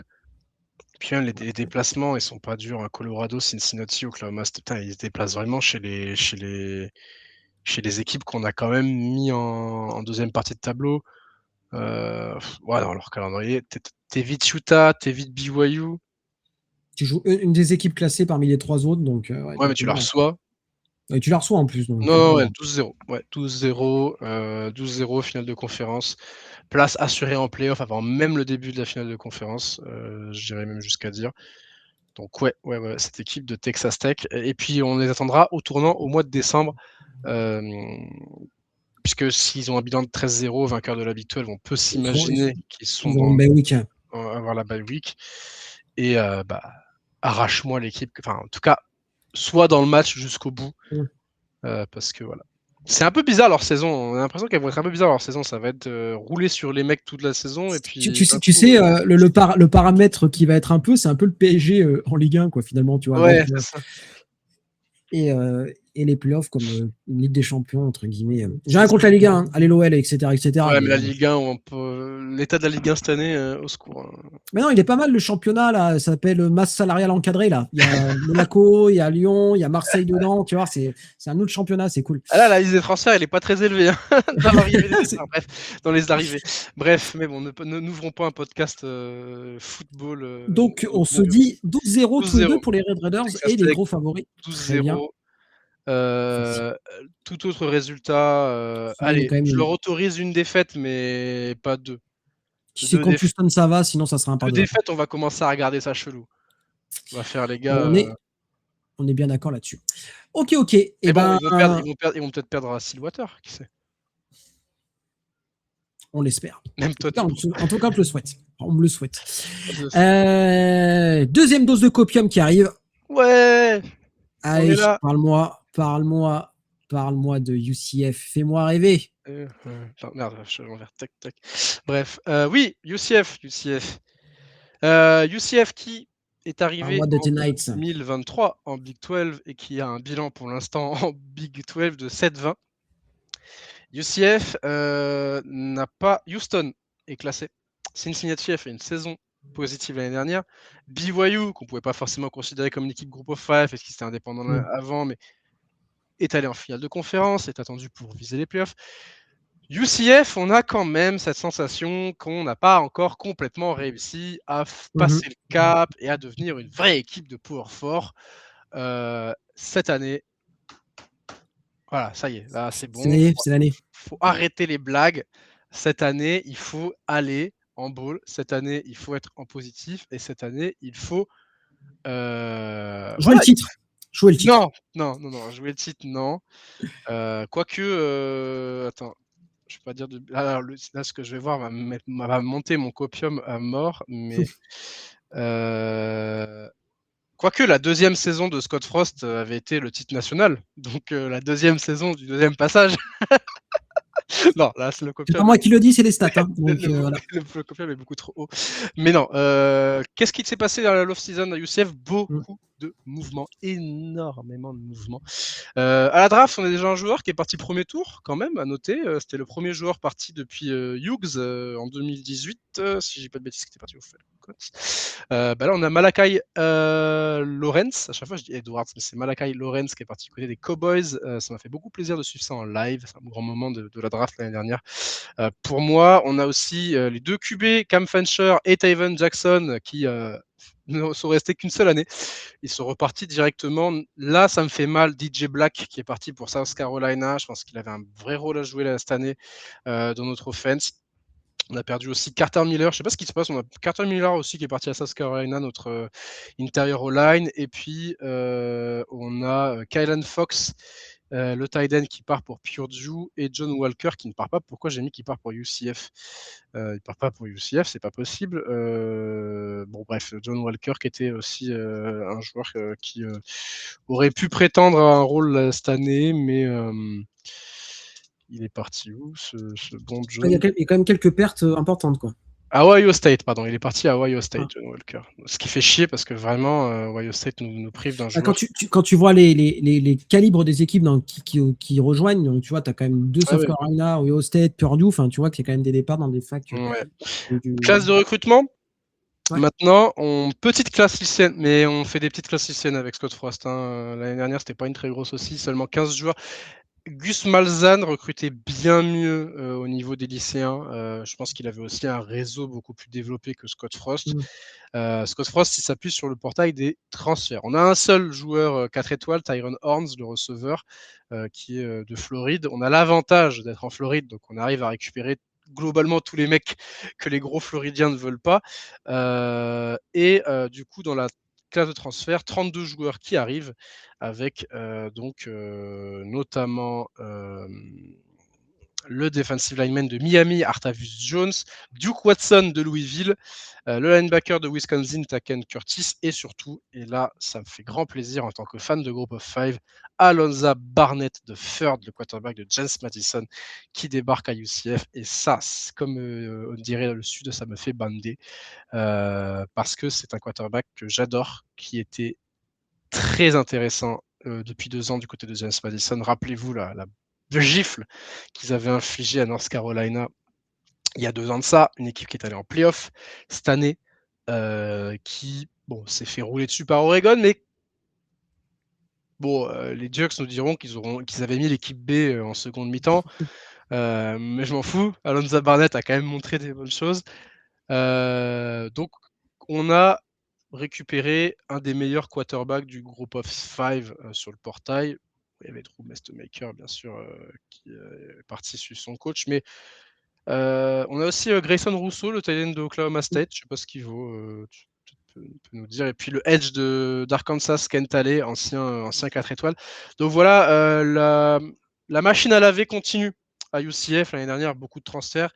Cette année encore, beaucoup de transferts. On sent que Scott Frost cherche encore à trouver son effectif. En revanche, ce qui est marrant, c'est qu'il y a beaucoup de transferts, mais c'est que des backups pour l'instant sur la depth chart au niveau de la défense. C'est-à-dire que tous nos joueurs en défense, ce sont des seniors qui étaient déjà là l'année dernière. Donc, une défense qui, on attend, solide. L'année dernière, la défense a été une satisfaction. Ce qui n'était pas gagné avec Alex Grinch en coordinateur défensif. Mais on a été parmi les meilleures défenses de la Big 12. Et oui, Baptiste, la défense était excellente l'année dernière. Et encore une fois, moi, je trouve qu'Alex Grinch. Il y a un délit de sale gueule. Il y a un gros délit de sale gueule sur Alex Grinch. Voilà, je le dis quand même. Alors, c'est pas le cordeau du siècle, qu'on soit très clair, mais c'est pas la pipe intersidérale que beaucoup de gens veulent nous faire. Parce qu'il y avait beaucoup d'attentes sur USC, Caleb Williams, tout ça, machin, et on a mis sur le dos de la défense d'Alex Grinch beaucoup de mots dans cette équipe de USC qui étaient mérités pour certains, mais je suis d'accord avec toi, je pense qu'Alex Grinch a prouvé que, en tout cas, UCF, il y a moins de pression, il peut développer son truc, quasiment tous ses starters sont revenus. C'est juste dommage d'avoir perdu John Walker, tu vois, je trouve, qu'il aurait pu se glisser dans la depth chart, mais c'est comme ça. La défense, c'était une satisfaction l'année dernière, la défense est de retour, donc ça, c'est clairement une force. Là où il faut qu'on s'améliore, c'est sur l'attaque. L'attaque l'année dernière, on a manqué d'explosivité, on a manqué de réussite sur les 3e downs. Combien de fois je me suis arraché les cheveux parce que la défense se gardait dans les matchs. Et à chaque fois, on avait nos drives, on passait une fois le 3e down et après, plus rien. On faisait un jeu de merde, on ratait, on puntait, on laissait la balle. La défense est restée sur le terrain un nombre de temps beaucoup trop élevé si on a une attaque juste qui parvient à valider plus souvent ses 3e tentatives et qui parvient à arriver plus souvent en red zone et qui parvient à produire plus, on sera déjà une équipe beaucoup plus dangereuse en Big 12 cette année. Et l'arrivée de Alonza Barnett et aussi de Duke Watson, le running back de Louisville, qui était très intéressant l'année dernière et qui a tout pour devenir le RJ Harvey de 2026 dans le sens qui va être le moteur de cette attaque-là. doit nous faire passer un cap en attaque. Il faut qu'on passe un cap en attaque. On a un système de jeu avec ce que j'ai poncé UCF sur College Football 27, donc je connais le playbook par cœur. Jeu de course, RPO, jeu court, beaucoup de... c'est simple, notre attaque, c'est de la spread option. Donc, quand Alonza Barnett snap la balle, on ne doit pas savoir ce qu'il fait d'entrée. Est-ce que ça va être une course? Est-ce que c'est lui qui va partir en course aussi? Parce que Alonza Barnett, c'est un joueur qui est capable de courir également. Donc voilà, maintenant la question, c'est est-ce qu'il va réussir à faire le gap en Big 12? On verra. Il y a quelques années, on avait un gros transfert du nom de KJ Jefferson qui nous avait hype énormément pendant les fall camp, et puis finalement le mec a été bench au bout de 3-4 matchs. Donc il y a de la hype, j'ai énormément de hype cette année, mais en même temps j'ai toujours de la hype quand la saison démarre. Il faut. Mais cette année, je me dis qu'on va enfin réussir à basculer en équipe respectable de Big 12. C'est déjà très bien. Tu as mentionné le receveur Josh Derry qui arrive de Monmouth, qui a fait une excellente saison l'année dernière du côté de RFCS, qui est plutôt intéressant. Donc c'est vrai qu'en attaque, ça devrait bien fonctionner. Objectif donc ball et être ok, très bien. Bon. Ouais, et objectif Alonza Barnett dans la foulée de sa saison avec James Madison l'année dernière. Enfin, je te mets les stats. C'est 2800 yards, 23 TD, 8 interceptions, 600 yards à la course, 15 touchdowns. Donc, s'il arrive à avoir un rendement comme ça chez nous, je serais très heureux, tu vois. Parce que j'avoue que les quarterbacks, depuis que Dylan Gabriel est parti pour Oklahoma, on n'a pas eu beaucoup de sources de satisfaction. Donc j'espère que, franchement, si Alonza Barnett nous fait une KJ Jefferson, ouais, ça va être triste. Alors, la bonne nouvelle, c'est que tu as un calendrier qui est quand même, notamment sur la deuxième partie, relativement abordable. Oui. C'est plutôt bien. C'est ça. On a un début de saison avec le déplacement à Pitt qui va être très intéressant. Ouais, important ce match-là. On aime... De temps en temps, on aime bien se caler un petit match contre une Atlantic Coast. Alors autant nos autres matchs à domicile, on prend toujours des brels. Je crois que ça fait quelques saisons qu'on ouvre toujours avec des brels en début de saison, mais souvent on essaie de se faire un déplacement plutôt cocu. Tu vois, on a eu Boise State à une époque, on a eu du Louisville, on a eu du Georgia Tech. Donc là, déplacement à Pitt qui va être pas mal. Franchement, je vais être intenable si on est en 3-0 à la sortie. Il en faut peu. Non, honnêtement, le calendrier, il y a le déplacement à Houston, réception de BYU, mais le reste, je m'attends à ce qu'on soit dans le match jusqu'au coup de sifflet, quoi. Mais voilà, mais ça passe par une attaque qui produit mieux et et une défense qui reste au même niveau aussi, parce qu'on n'est pas à l'abri que la défense, voilà, c'est cool bien sûr, mais la défense pour l'instant est une certitude avec le nombre de joueurs qui sont de retour, le bon travail d'Alex Grinch, le fait qu'on garde aussi notre staff, parce que je crois que notre cordeau, je dis pas de bêtises, notre cordeau offensif aussi, Steve Cooper, voilà, on a tout le monde qui est de retour, donc voilà, deuxième année. Je pense pas que Scott Frost soit un coach horrible. Je pense juste que Nebraska, il y a eu des fois des scénarios de timbrés dans les défaites. Mais je pense que voilà, il a voulu revenir à UCF. Moi, je suis très content. Et là, l'objectif, comme je dis, c'est d'aller viser les 7 victoires. Ok, et ça tombe bien, c'est mon prono. Même pas être à 6 victoires, tu vois. Monter à 7 victoires. Bethune-Cookman, tu gagnes. Georgia State, tu gagnes. TCU, je pense pas. Houston, je pense pas. Oklahoma State, pourquoi pas. Pourquoi pas. BYU, non. Par contre, la fin de saison, Baylor, tu les tapes. Kansas, tu les tapes. Arizona State, tu les tapes. Iowa State, tu les tapes. Et Colorado. Tu les tapes aussi. Tu peux finir sur BYU. Non, BYU, c'est pas dans le Space Game, c'est Baylor. Pardon, c'est vrai qu'on l'avait vu la dernière fois. J'allais dire. Moi, je vois 7 victoires, moi. Ouais, pareil. 7 victoires. Retour en bowl. Montrer qu'on est enfin une équipe de power fort. Avoir une attaque fonctionnelle. Une défense qui continue à progresser. Et Alonza Barnett, Iceman. c'est parti. Il est Iceman dans le, je sais plus, c'était Ryan qui la saison de Dynasty qu'il avait fait, il m'a dit Barrett il a fini Iceman. Donc, Ah voilà. et EA Sports a pronostiqué le bon vainqueur de la Coupe du Monde à chaque fois depuis 2010. Donc non, ouais. Non, en vrai non, parce que c'est juste dans une partie, mais non voilà. Je veux une saison où je me mets devant les matchs du UCF et je m'arrache pas Et les tu prends cheveux. plaisir. Voilà, je prends plaisir. Même Ok, si ok. malheureusement, on va encore avoir beaucoup de matchs très très tard. Ça, c'est un peu le problème qu'on a depuis quelques saisons, c'est qu'on joue beaucoup de matchs en nocturne maintenant. Donc, sûrement parce que la bounce house de nuit, c'est sympa. Ouais, c'est plutôt sympa. Ok, et ben, on va basculer sur les deux dernières équipes maintenant. On va parler de Utah, des Utes, et après de West Virginia, mais on va commencer par les Utes, un des 4 gros noms dans la conférence cette année. Nouveau head coach, la personne de Morgan Scalley, l'ancien défensif coordinateur. Alors, le départ de Kyle Whittingham. Alors, 20 est-ce ans. que poussé vers vers la sortie, pardon, est-ce que c'est un départ volontaire? Il avait pris Un sa peu retraite. bizarre. Ouais, mais Il tu avait vois, c'était annoncé. un peu une Ouais, retraite un peu forcée, quoi. Tu vois, c'est un peu bizarre le mood. Alors, tant mieux pour ouais, lui, il avait il a annoncé réussi à ça. retomber sur Ah ses oui, pattes, mais il a super bien rebondi, Michigan. Mais quand même, bon, au-delà de la fin un peu bizarre, 20 ans. 20 ans,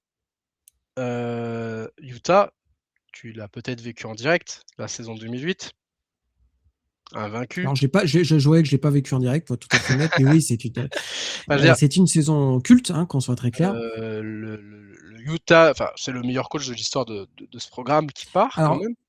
Urban Meyer pourrait avoir son mot à dire, mais en Et fait, il n'est pas resté si longtemps, quoi. il est pas resté assez longtemps. C'est pour ça que je dis meilleur coach parce que Mm. 20 ans, il a fait de Utah une powerhouse enfin en tout cas une équipe chiante à jouer en Pac-12, qui a fait des finales, etc. Je trouve qu'ils ont bien fait la transition en Big 12. Mhm, Maintenant, mhm, voilà, mhm. nouvelle. Et puis, il sort d'une saison à 11-2, hein, je veux dire, une grosse saison. Leur quarterback est de retour, Devon Dampierre, Petit prince. le petit prince. Ah, moi j'adore Ah, ce genre. En même temps, alors, t'es un joueur qui a performé en Group of Five. ouais, Et oui, ça. t'es obligé de toucher mon cœur. T'es obligé de toucher mon cœur. Donc, il y a quand même eu du mouvement, hein, voilà, comme d'habitude, des membres de la ligne offensive draftés, hein, qu'on soit très clair, hein, Les Spencer deux Fano, tackles. Caleb Blomu, le tight end d'Allen Bentley, pardon. Donc voilà, il y a eu du mouvement, il y a eu des départs, bien évidemment, aussi sur le portail des transferts. Et vers Michigan notamment, mais pas tant que ça, tu vois. Autant Iowa State, ça a été une saignée en direction de Penn State, autant des mecs qui sont partis à Michigan, il y en a. T'as notamment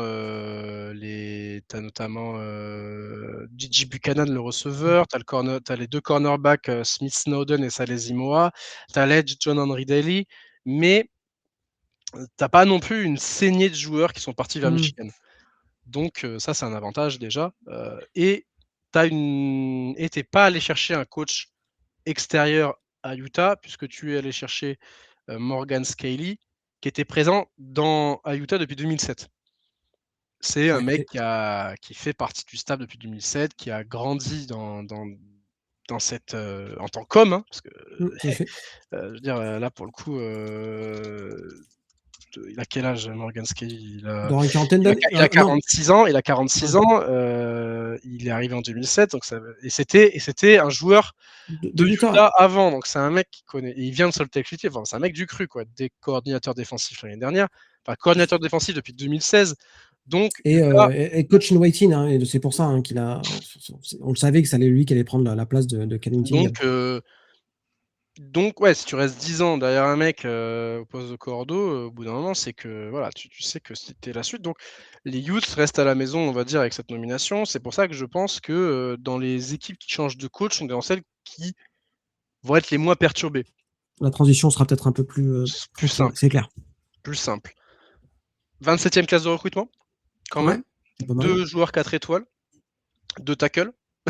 Mata Ali Benjamin et Kelvin Obot. Kelvin Obot qui peut déjà, à l'heure où on parle, prétendre à un rôle dans la depth chart, puisqu'il est annoncé backup au poste de left tackle.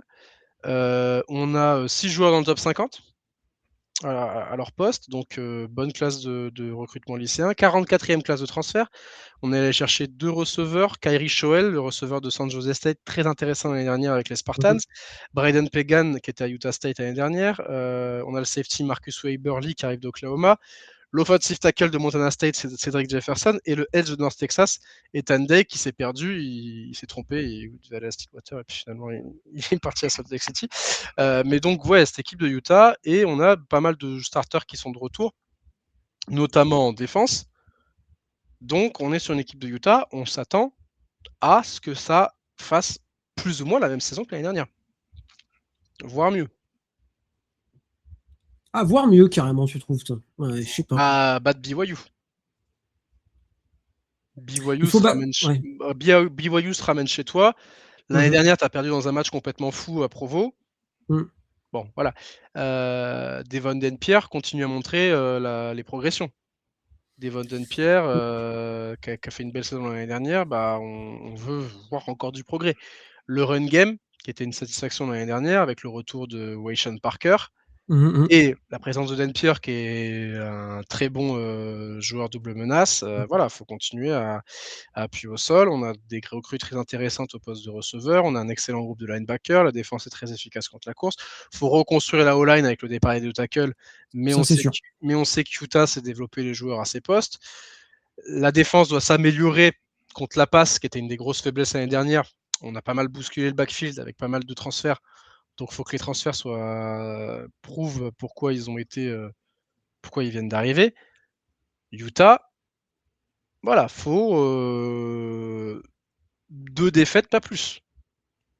Tu vois, moi Mhm. j'attends une saison en 10-2 pour Alors, eux. on va regarder un petit peu du côté du calendrier. Il y a Idaho FCS en semaine 1. La réception d'Arkansas en semaine 2. Donc là, normalement, si ils sont au niveau auquel on les attend, ça va être une victoire. Un match de rivalité Arkansas, contre. c'est pas si fort en plus, hein, Arkansas. Non, non, c'est clair. Utah State dans le Battle of the Brothers en semaine 3. Iowa State, tu dois être en 4-0. 5-0, Ouais, 6-0, parce que c'est ouais, Kansas et Colorado derrière. j'ai presque envie de dire, faut une défaite entre BYU et Houston, pick your poison. Mais en plus de 2 défaites, ça serait choquant quand même au niveau Mm. du calendrier. Hein. Ouais, je suis d'accord. En plus, tu reçois BYU, tu reçois Houston, tu joues pas Texas Tech, tu joues pas Arizona State, qui aurait pu être une équipe chiante. T'as pas Kansas State aussi, qui, bon voilà, c'est-à-dire West Virginia, t'as Cincinnati, t'as Colorado, t'as Kansas, t'as Iowa State, t'as quand même des équipes. T'as 3 matchs là, les 3 matchs du début du mois de novembre là, ça fait BYU à Arizona et à TCU. Voilà, je pense que ça va peut-être être l'aspect le plus compliqué dans la saison. Mais le début, tu peux t'échauffer tranquillement avant Houston. Hein. C'est clair. Idaho, Arkansas, Utah State, Iowa State, Kansas, Colorado. Il faut que tu sois en 6-0 et le plein de confiance avant cette réception de Houston. Enfin, ça sera C'est l'objectif, à mon clair. avis, des Utes. C'est clair. Donc ouais, non, moi je te dis, cette équipe de Houston, you know what? Je suis un fils de pute qui me hype trop sur les joueurs que j'adore. Vas-y, dis-le. 12-0. Dis-le. Waouh. Attends, 12-0 et donc une finale entre équipes invaincues en finale de la Big 12 entre. Ok. Ils Ok, se jouent ok. pas. Texas Tech Mm. et Texas Tech et Utah se jouent pas. C'est possible. Bon, Ouais. en Non, étant plus terre à terre, 10-2. je vais dire 10-2 aussi également avec défaite contre BYU, je pense. Mais quand on parle Et d'un 10-2 avec les réceptions de Houston et de BYU, ça peut se transformer en 12-0. ouais, dans un monde où ça tourne bien, effectivement, c'est pas impossible. Mais je mets BYU un degré au-dessus quand même de Utah. Et on fera nos pronostics finaux à la fin, bien évidemment. Ok. Et ben voilà, très bien pour les Utes. On va finir par West Virginia. Bon, là, ça va être un petit peu moins fun, hein, qu'on soit très clair. Alors, heureusement qu'ils ont ça parce que c'est quand même un peu la soupe à la grimace. Alors, de toute façon, j'étais sûr que le retour de Rich Rodriguez, ça allait être compliqué. Ça se confirme quand même. Est-ce qu'il y a quand même des motifs d'espoir pour cette équipe de West Virginia? Qu'est-ce que tu en penses, toi? Moi, je sais pas, je suis vraiment pas emballé. Hein. T'es pas emballé? Ouais. Il y a un quarterback, Michael Hawkins Jr., je sais pas ce que ça va valoir. Enfin, j'en sais rien. C'est Allez, une page blanche. hype-moi un peu, là. Hype-moi un Allez, peu, moi, mais je je suis te pas hype. emballé. Regarde les highlights de Tavon Austin. Ça va te hype. Mais ça commence à dater malheureusement pour West Virginia. Les grandes heures du programme commencent à être loin. C'était sous Rich Rodriguez d'ailleurs. Peut-être que ça peut te hype. Écoute, j'arrive à me hype avec un Scott Frost en deuxième saison qui peut peut-être. Moi, il y a plus de raisons d'être hypé pour Scott Frost que par Rich Rodriguez. Hein. Comment te hype? Alors, par où commencer? Au niveau des transferts, au niveau des recrutements, on a fait la 25e classe lycéenne. Quand même. Avec 4 joueurs 4 étoiles. On a le safety Matt Sieg qui peut déjà jouer un rôle dès cette saison dans la depth chart puisqu'il est projeté pour être titulaire. Il est borderline, lui, il était borderline 5 étoiles, non il me semble. 5 étoiles puisqu'il est 10e meilleur safety. Peut-être pas si borderline que ça finalement. Il est 110e au niveau national. Okay. Mais voilà, on a le offensive tackle Kevin Brown, cornerback Vincent Smith, running back Amari Latimer. Donc on a quand même bien recruté du côté de West Virginia. West Virginia également qui a été chercher énormément de joueurs en JUCO et des top joueurs JUCO. C'est-à-dire qu'on est allé chercher le deuxième meilleur receveur du JUCO. On est allé chercher en la personne de Keon Hutchins. On est allé chercher le 8e meilleur D-line de JUCO également, KJ Henson, le 3e meilleur receveur, Kendrick Triplett, le 4e meilleur edge, Darius Wiley, donc on est le 2e meilleur running back, Martavius Boswell, Damar Williams aussi, le safety 4e à son poste, edge 5. Enfin, on est allé chercher Rich Rodriguez, il a regardé JUCO, il a fait le classement, il a fait bam, bam, bam, bam, bam, bam, bam. Allez, c'est bon, je veux des mecs. En fait, je veux des mecs. Ils peuvent être sur le terrain d'entrée, tu vois. Donc, les raisons. On répète, hein, c'est l'intérêt de choper des joueurs du JUCO. Hein, c'est vraiment plug and play. Bam. On n'a pas perdu non plus. Voilà. On a perdu Cam Vaughn, le receveur, qui était très intéressant l'année dernière, qui part pour Miami. Mais sinon, le reste des joueurs. Je ne vais pas faire la liste, on est sur la fin de l'épisode, c'est pas non plus des pertes énormes. On a 34 joueurs qui arrivent donc en transfert, on en a 47 qui arrivent donc sur la classe lycéenne / JUCO, ce qui explique aussi le très bon classement, parce que forcément, plus tu accumules les joueurs, plus tu montes ta note. Donc West Virginia, on va dire que et on a Prince Strachan aussi, le receveur de Boise State qui arrive en transfert, Prince Strachan qui a été un receveur qui n'a pas réussi finalement à prouver sa valeur, ancien receveur de USC, qui n'a pas réussi à prouver sa valeur à Boise State, mais après Boise State était une équipe qui... Bon, il a joué receveur dans une équipe qui avait Ashton Genty. Donc, autant dire, il n'a pas vu beaucoup de ballons arriver sur lui. Mais je pense qu'il peut tirer son épingle du jeu cette année. West Virginia, deuxième année. Il va falloir... On sait que le système offensif de Rodriguez est assez particulier. Je pense qu'il faut un peu de temps pour le digérer. Deuxième année, il faut que les fruits de l'entraînement, il faut que le système offensif soit plus en place. Le pass rush a été une satisfaction. Tu as un backfield qui est intéressant. Michael Hawkins Jr. en quarterback d'Oklahoma, est-ce qu'il va enfin réussir à prouver ou est-ce que c'est un bust? À lui de nous le montrer. Cam Cook, excellent running back du côté de Jacksonville State, qui faisait partie des très gros running back du group of 5 qui débarque. Donc il a son workhorse, il a son mec infatigable. La Team Cook. La Team Cook, exactement. Maintenant, il faut continuer la construction un peu partout. Il va falloir faire en sorte que ça clique. Ton corps de receveur, t'as pas vraiment réussi à remplacer Vaughn, c'est que des mecs. Non, mais t'as pas mal de. Je pense que t'as une profondeur intéressante par contre. Tu vois, t'as pas peut-être d'énormes stars, mais tu vois, t'as plein de mecs un peu partout, quoi. T'as Amari Latimer au poste de running back t'as 2 freshmen intéressants là, qui sont déjà dans la depth chart. Ta défense, elle est complètement reconstruite, donc là c'est une page blanche. En gros, West Virginia est une place blanche totale, sans beaucoup d'aspects. On ne sait pas trop à quoi s'attendre avec cette équipe. On s'attend quand même à ce que ce soit une équipe bottom Big 12. Mais peut-être que sur la deuxième année de Rich Rodriguez, dans son deuxième passage, peut-être que ça peut cliquer et ça peut en faire une équipe potentiellement poil à gratter dans cette division. Potentiellement. Ok. On va regarder du côté du calendrier, du coup. un début de calendrier ouvert avec Coastal Carolina et UT Martin. Donc, tu vas faire 2-0. Virginia en semaine 3. Ça va être intéressant quand même. Ça va être un bon match pour se jauger. Je pense que les Cavaliers vont être quand même favoris. C'est un match sur terrain neutre, malheureusement. Voilà. Alors, t'as un match entre une équipe de Virginie et de Virginie occidentale et tu joues à Charlotte en Caroline. Ok. Bref. Après, t'as une fin de saison avec Houston et Utah et Texas Tech, ton mois de novembre. Ouais, le mois de novembre, il est dur. Il va falloir capitaliser sur le début de calendrier avec. Et puis même, je veux dire, au début de calendrier, tu as Arizona, tu as TCU. Il est difficile ce calendrier dans la Big 12. Moi, je trouve ils sont pas vernis, les Mountaineers. Et j'ai quand même du mal à voir plus de 4 victoires là-dedans. Ouais. 4-5 victoires. Alors, ça peut-être 5 victoires parce que tu auras les 2 victoires en début de saison, ça te fait 2-0. L'objectif pour cette équipe de West Virginia, c'est de viser une place en bowl. Ça va être dur. Ça va être au fin fond de la conférence, mais je pense qu'ils vont être trop courts. J'aime beaucoup Cam Cook. Je pense qu'il va être. Je sais pas qui c'est qui l'a pris. Je suis dans une fantasy college football. Je voulais le prendre, j'ai pas réussi à le prendre. Je suis très déçu parce que je pense qu'il va avaler les yards cette année à West Virginia, mais je pense que ça va être insuffisant parce que je te rejoins sur Hawkins Jr. C'est intriguant, mais pas dans le bon sens. C'est-à-dire que ça sent le bust, ce mec-là, tu vois. Ah ouais. En plus, ils avaient Scotty Fox, c'est ça, qui avait joué une partie de la saison en tant que freshman.